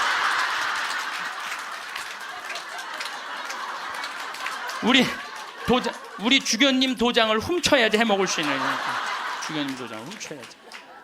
근데 그 할아버지가 더 기가 막힌 말씀을 하셨어요. 어떤 말씀을 하셨느냐면은 신부님 아들한테 물어봤대요. 내가 이거를 40억을 신부님한테 기증하기로 했다. 그랬더니 아들이 아버지 기증하세요. 나 넓은 집이 있고 직장이 있는데 그거 돈 많으면 머리 아파요. 그 아들도 기가 막히죠. 아니 뭐 법적으로 뭐 소송도 한다는데. 그래서 여러분들 제가 말씀드리는 거는 우리가 죽을 때 갖고 가는 게 땅이 아니라니까요. 집이 아니고 재물이 아니에요. 뭐냐면 선행이야. 선행. 내가 뭔가 베풀 수 있는 선행이 있어야 돼요. 그래서 여러분들도 내가 돈이 없다라면 마음으로라도 나눌 줄 알아야 돼. 마음으로라도. 예. 그리고 죽을 때 갖고 가는 건 결정적인 건 믿음이야. 믿음. 믿음이 없는 사람은요 노잣돈 없이 떠나는 거예요. 믿음이 없는 사람은 노잣돈이 없이 떠나는 거. 죽을 때 빈 털터리로 떠나는 거. 빈 털터리로. 근데 내가 주님께서 날 기다리고 계셔. 주님께서 날 맞아주실 거야. 이 믿음 있는 사람은요 여행 떠날 만해요. 근데 딱 저승에 들어섰는데 아무도 날 데려가는 사람, 깜깜한 어둠만 날 기다리고 있는 사람은 너무너무 힘든 거죠. 제가 한 10년 전에 우리 후배 신부들을 데리고 제주도에 스킨스쿠버를 데리고 갔어요. 바다에 들어가는 거. 근데 뭐 한 6, 7명 신부들하고 지구 신부들하고 갔는데 문섬 새끼섬 서귀포 쪽에 거기가 참 아름다워요. 근데 이제 그 신부들은 초보니까 강습을 받고 나는 좀 할 줄 아니까 새끼섬에 바다에 이렇게 들어가서 이제 혼자 절대 가면 안 되는데 그래도 이제 혼자 이렇게 좀 옆에 이제 강습하는 거 보고 혼자 이렇게 돌았어요. 근데 그 신부 중에 하나가 물 공포증 있는 신부가 있어요. 너는 여기서 낚시만 해. 그래갖고 이제 그 신부는 위에서 낚시를 하고 있는데 나는 이제 바다에 들어 물고기가 얼마나 많은지 몰라요. 돌돔 하여튼 물고기 얼굴을 치고 지나갈 정도로 물고기가 많아요. 바다에 들어가 보면은. 그래갖고 이제 한 바퀴 한 30분 이제 다이빙을 하고 나와서 그 후배 신부한테 물어봤어요. 물고기 좀 잡았어? 이 신부가 한다는 얘기가 신부님 한 마리도 없나 봐요. 30분 동안 한 마리도 못 잡았어요. 그러는 거예요.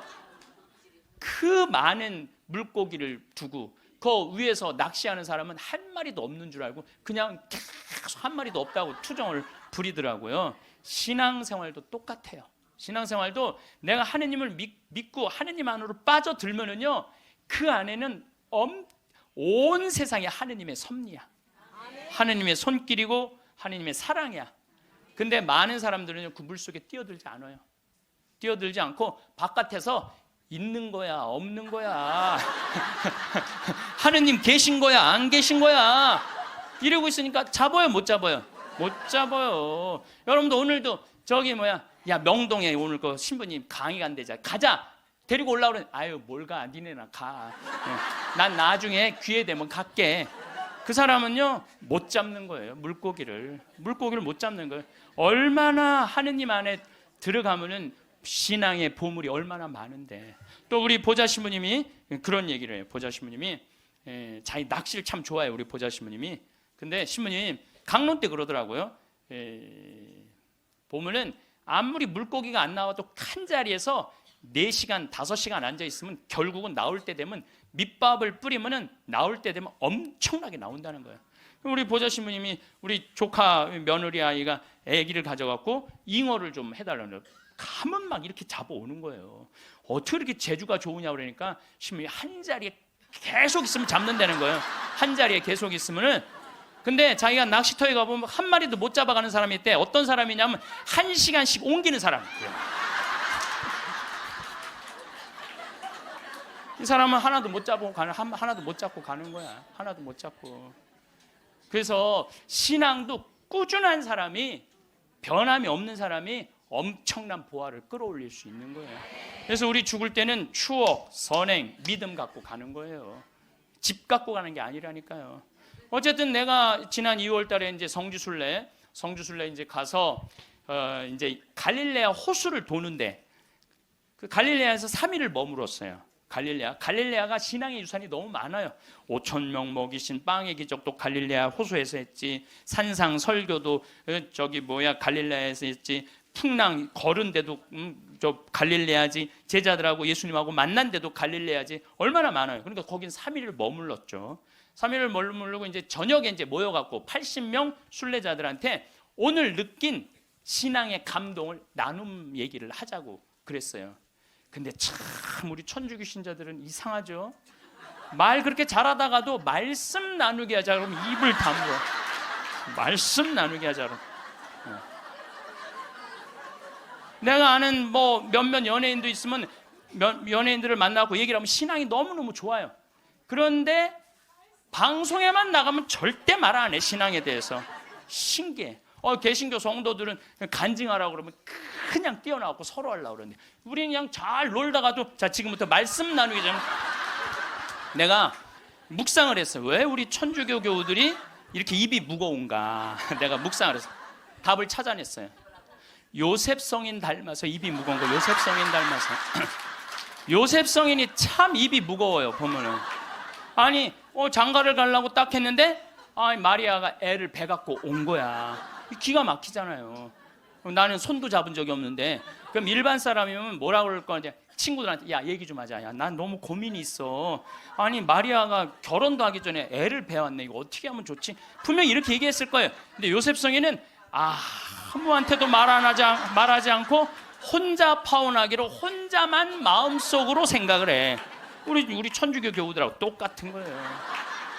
12살 때 예수님 3일 동안 잃었다가 3일 만에 찾았어.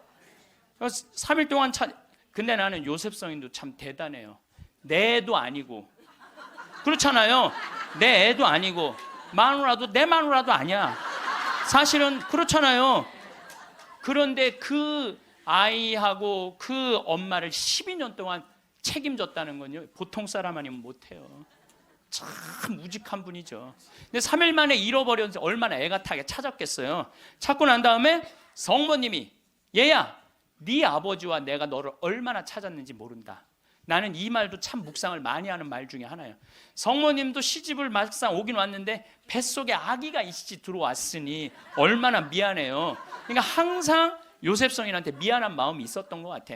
그래서 여러분들 3일 만에 잃었던 애를 찾았어. 그럼 여러분들 뭐라 할까? 이놈의 새끼 내가 너 얼마나 찾았는지 알아? 분명히 이랬을 거야. 근데 성모님은 자기를 먼저 내세우지 않았어요. 자기 아이임에도 불구하고 얘야 네 아버지와 내 남편을 인정해 준 거죠. 남편을 존중해 준 거죠. 네 아버지와 내가 너를 얼마나 찾았는지 모른다. 그런데도 요셉 성인은 아무 말도 안 해. 한마디도 안 해. 찾았으면 됐지 뭐 이거죠. 한마디도 안 해요. 내가 이번에 성주순례 가서도 너무 많은 걸 느꼈는데 그 대학생이야. 대학생이 엄마 아빠를 따라온 거야. 인천공항이 딱 나를 바라보는 눈빛이 흰 눈동자 95% 까만 눈동자. 너 때문에 내가 여기 따라왔다. 근데 이 친구가 성주순례를 하루를 걷더니 이틀을 걷더니 눈빛이 바뀌는 거예요. 그러면서 마지막엔 이 친구가 이런 말을 하더라고요. 신부님 저는 가슴이 지금 터질 것 같이 행복하다는 거예요. 살아계신 예수님을 만나서 가슴이 터질 것 같이 행복하다는 거예요. 그리고 그 친구는 엄마 아빠가 길을 잃고 공부 굉장히 잘하는 아이였어요. 근데 지금 의대 공부를 한대요. 내가 아프리카에 좀 가서 봉사 좀 하자 그랬더니 그러니까 길을 찾은 거지.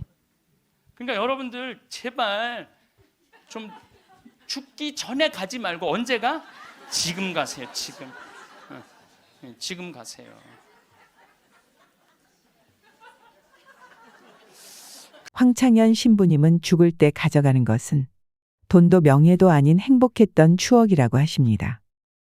여러분도 돈에 쫓기며 살기 바빠 가보고 싶은 곳, 하고 싶은 것들을 나중으로 미루며 지금껏 살아오지 않으셨나요? 나중은 없습니다. 특히나 인생 후반전을 보내고 있는 분들은 더더욱 현재를 즐겁게 사셔야 하는데요. 하지만 건강이 뒷받침되지 않으면 여행을 갈 수도 맛집을 찾아다니기에도 어려움이 생기겠죠. 그래서 평상시에 건강 관리할 수 있는 습관을 들이셔야 하는데요. 오늘은 나쁜 피가 내 몸을 망친다는 도서를 바탕으로 혈액순환에 좋은 음식을 올바르게 먹는 법, 주무르고 눌러서 혈류를 개선하는 법, 모세혈관을 되살릴 수 있는 생활 습관에 대해 알려드릴 텐데요. 집에서도 돈 안 들이고 할 수 있고 전혀 어렵지 않으니 걱정하지 않으셔도 됩니다. 누구나 쉽게 이해하실 수 있도록 핵심만 정리해 드리겠습니다. 지금 시작합니다. 특별한 질병이 없는데도 왜 나이가 들면 여기저기가 아프고 불편할까요? 쑤시고 결리고 저린 관절과 팔다리, 푸석푸석 건조해지는 피부와 모발 등 노화의 증상들은 그저 당연하고 자연스러운 것일까요? 결론부터 말하자면 그렇지 않습니다. 혈액과 혈관의 노화를 그냥 방치해서 나타난 증상일 확률이 높기 때문인데요. 늘 무기력하고 무엇을 해도 의욕이 나지 않는 사람, 원인을 알 수 없는 두통과 치료해도 잘 낫지 않는 요통으로 괴로운 사람은 지금 당장 혈액과 혈액순환에 주목해야 합니다. 특히 모세혈관은 우리 몸에서 가장 넓은 면적을 차지하는 기관으로 몸속 혈관의 99%를 차지합니다. 0.01mm 지름의 길이가 무려 지구 2바퀴 반을 돌 수 있는 9만 캠입니다. 그런데 이 모세혈관이 20대부터 줄어들기 시작해 60대가 되면 무려 40%나 소멸한다는 사실을 아시나요? 손발이 저리고 피부가 칙칙해지고 머리카락이 푸석해지는 것은 물론이고 내장기관이 자주 고장을 일으키는 것 역시 모세혈관이 줄어 말단까지 산소와 영양분을 충분히 공급하지 못하기 때문인데요. 나쁜 피, 나쁜 혈액순환은 거의 모든 질병을 품은 시한폭탄이 되고 맙니다. Part 1. 혈관 나이를 젊게 되돌리는 4가지. 첫 번째, 몸을 따뜻하게 유지하고 언제 어디서나 춥지 않게 생활한다. 체온이 1도 내려가면 대사가 12%나 떨어진다고 한다. 몸이 차가워지면 혈류가 정체되고 혈류의 정체는 곧 혈관의 노화로 이어진다. 두 번째, 혈류를 증가시키는 음식을 먹는다. 과식은 몸속 노폐물을 증가시키고 배설 기능을 떨어지게 해 혈액을 탁하게 만드는 원인이 된다. 따라서 배가 터질 것처럼 많이 먹지 말고 조금 덜 먹었나 쉽게 먹는 것이 좋다. 또한 생강, 양파와 같이 혈류를 증가시키는 식품을 적극적으로 찾아 먹으면 혈관을 젊게 되돌릴 수 있다. 세 번째, 몸을 자주 주무르거나 누른다. 혈류가 좋아지는 혈자리가 따로 있다. 이곳을 자주 누르거나 주무르면 정체된 혈액이 정상적으로 잘 순환하게 된다. 평소 운동량이 부족한 사람은 가급적 몸을 활발하게 움직이는 것이 중요하다. 네 번째, 몸과 마음의 생기와 활력을 되찾는 데 집중한다. 스트레스도 혈류를 악화시키는 중요한 요인이다. 평상시 스트레스를 많이 받거나 풀지 못하고 쌓아두고 사는 사람은 혈액순환도 좋을 수가 없다. 스트레스 상황에서 벗어나 편안하게 쉴 수 있는 환경을 만들고 몸과 마음의 생기를 되찾아야 한다. 그러면 혈류가 안정되고 혈관도 젊어진다. Part 2. 손끝 발끝까지 온몸을 따뜻하게. 끓인 물을 매일 천천히 마신다.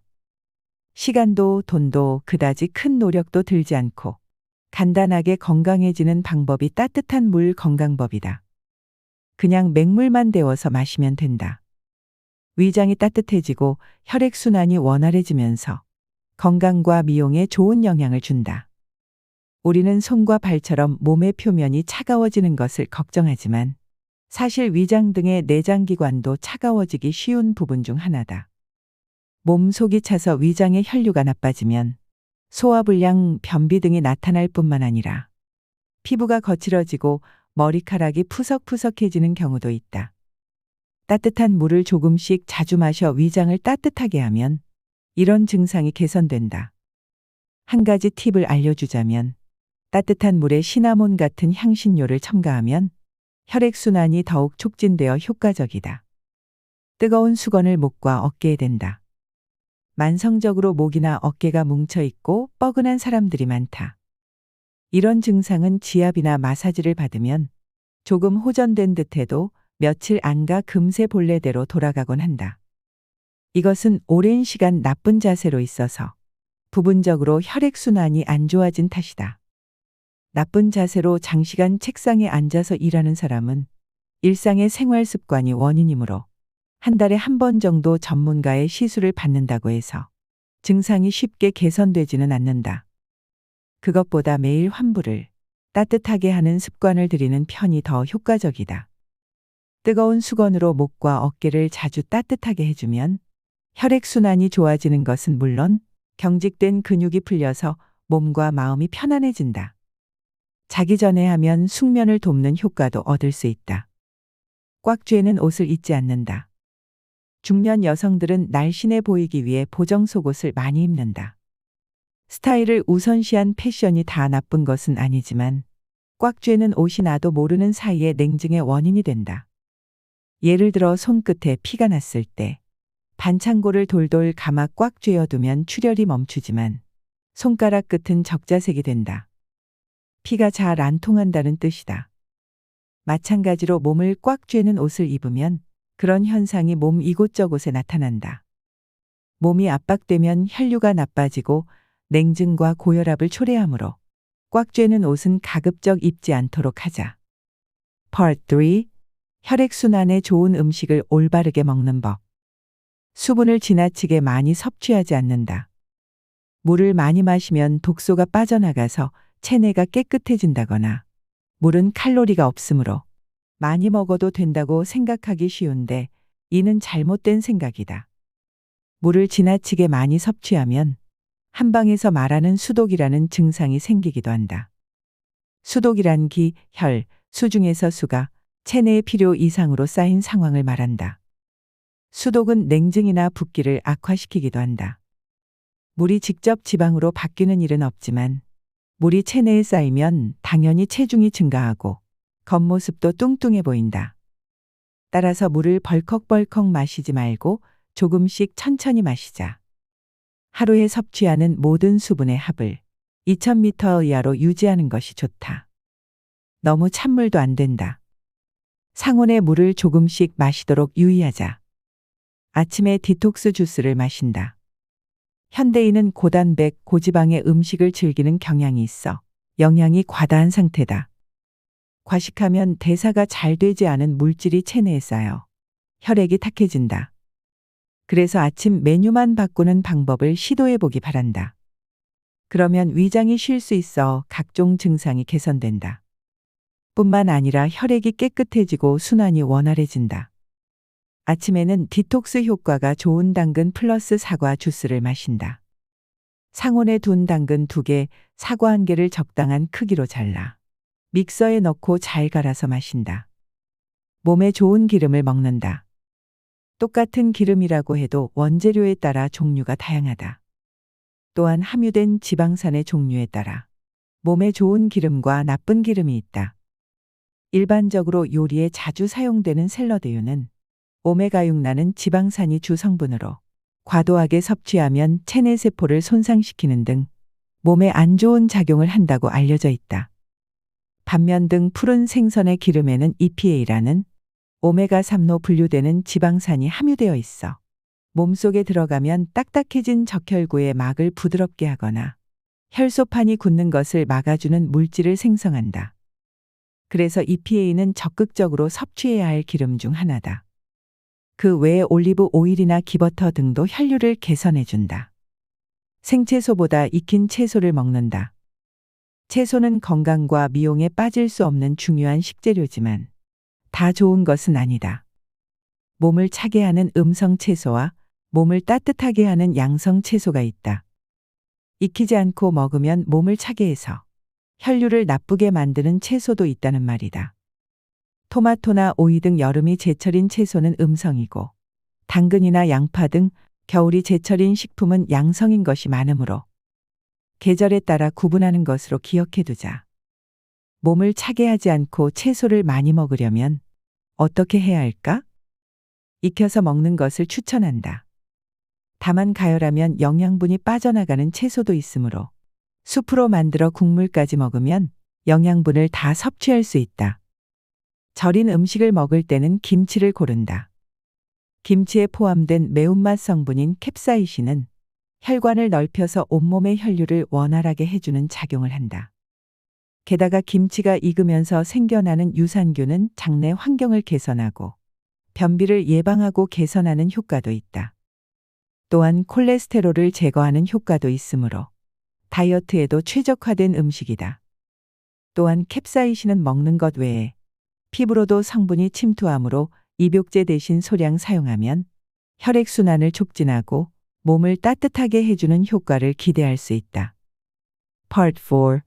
모세혈관을 되살리는 생활습관 만들기. 햇빛을 받으며 하루를 시작한다. 온종일 집 안에 틀어박히면 기분이 답답해지고 밤에 잠이 오지 않는다. 단순히 활동량이 적어서 그런 것만은 아니다. 햇볕을 받지 않아서 체내시계가 뒤죽박죽 되었을 수도 있다. 그런 상태를 그대로 방치해서는 안 된다. 그런 상태는 점차 우울증이나 자율신경실조증으로 발전할 가능성이 있기 때문이다. 이때 체내시계를 초기화할 필요가 있다. 그러면 아침에 상쾌하게 일어나고 밤에는 자연히 졸음이 쏟아진다. 체내시계 초기화 방법은 바로 햇빛을 충분히 받는 것이다. 아침에 일어나면 일단 창문을 열고 햇빛을 충분히 받자. 눈부시다고 느낄 정도로 햇볕을 충분히 받는 것이 중요하다. 우리 몸은 햇빛을 받으면 행복 호르몬인 세로토닌을 분비한다. 또한 멜라토닌 덕분에 밤에 숙면할 수 있다. 하루에 1만 보를 목표로 걷는다. 가벼운 유산소 운동 중 가장 먼저 떠오르는 것은 워킹이다. 특별한 도구도 필요 없고 돈도 들지 않는다. 간단한 집안일을 하고 집 근처에서 장을 보는 사람은 하루 평균 4,000보 정도 걷는다고 한다. 1만 보를 걸으려면 그보다 2배 이상 움직여야 한다. 시간으로 계산하면 1시간에서 1시간 반 정도 걸리므로 의식하지 않으면 달성하기 어려울지도 모른다. 전철로 출퇴근하는 사람은 일정 거장 전에 내려서 걷는 것도 좋은 방법이다. 걸을 때는 최대한 빠른 걸음으로 힘차게 나아가자. 특히 식사 후에 유산소 운동을 하면 에너지 대사가 활발해지므로 다이어트를 신경 쓰는 사람은 꼭 한번 시도해보자. 괴로울수록 웃으려고 애쓴다. 젊은 사람도 하루에 3,000에서 5,000개 정도의 암세포가 생겨난다는 것을 아는가? 그래도 암으로 발전하지 않는 것은 우리 몸에 있는 면역세포가 지켜주기 때문이다. 면역세포는 스트레스가 많으면 기능이 떨어진다고 한다. 웃으면 간뇌에 흥분이 전해지는데 이 간뇌는 면역 기능을 담당하고 있다. 웃으면 면역세포가 활성화되는 것이다. 또한 무리하게 억지로 웃어도 뇌는 그것을 진짜 웃음으로 착각해서 즐겁다고 인식한다. 따라서 괴로울 때야말로 웃어야 하는 때다. 가짜 활기가 진짜 활기를 가져다주는 셈이다. 친구와 수다를 떠는 것도 면역세포 활성화에 효과가 있다. 항상 감사하는 마음을 갖도록 노력한다. 같은 말을 해도 사람마다 받아들이는 방식이 다르다. 긍정적인 사람이라면 조언이라고 느끼는 말인데 부정적인 사람은 모욕당했다고 느끼는 경우도 있다. 매사를 부정적으로 바라보는 사람은 항상 스트레스가 가득하다. 마치 자신에게 괴로운 일만 일어나는 듯하다. 특히 일이 잘 풀리지 않을 때일수록 부정적인 마음을 품기 쉽다. 그럴 때는 의식적으로 감사하는 마음을 가지려고 노력해보자. 실제로 감사하는 마음을 가지면 뇌로 가는 혈류가 증가해서 스트레스를 덜 느끼고 인간관계도 원활해진다. 주위 사람들에게 신뢰를 얻으면 의욕이 더욱 솟아오를 것이다. 자연을 자주 접한다. 숲속을 천천히 산책하기만 해도 스트레스 호르몬인 코르티솔이 16%나 감소한다는 연구 결과가 있다. 자연을 접하면 비관적인 생각이 들 때 활발해지는 뇌의 전두전야의 혈류가 줄어든다. 그러면 자연스럽게 비관적인 생각이 줄어든다. 도시에서 살면 자연을 접할 기회가 많지 않다. 하지만 단 40초만 자연을 느껴도 기분이 전환된다고 한다. 화면 보호기나 책상 위에 풍경 사진을 두거나 주변에 관엽식물을 놓아두고 종종 그것을 바라보기만 해도 효과가 있으므로 가슴이 답답할 때 시도해보자. 그리고 휴가 때는 가급적 자연을 접할 수 있는 곳으로 여행을 떠나자.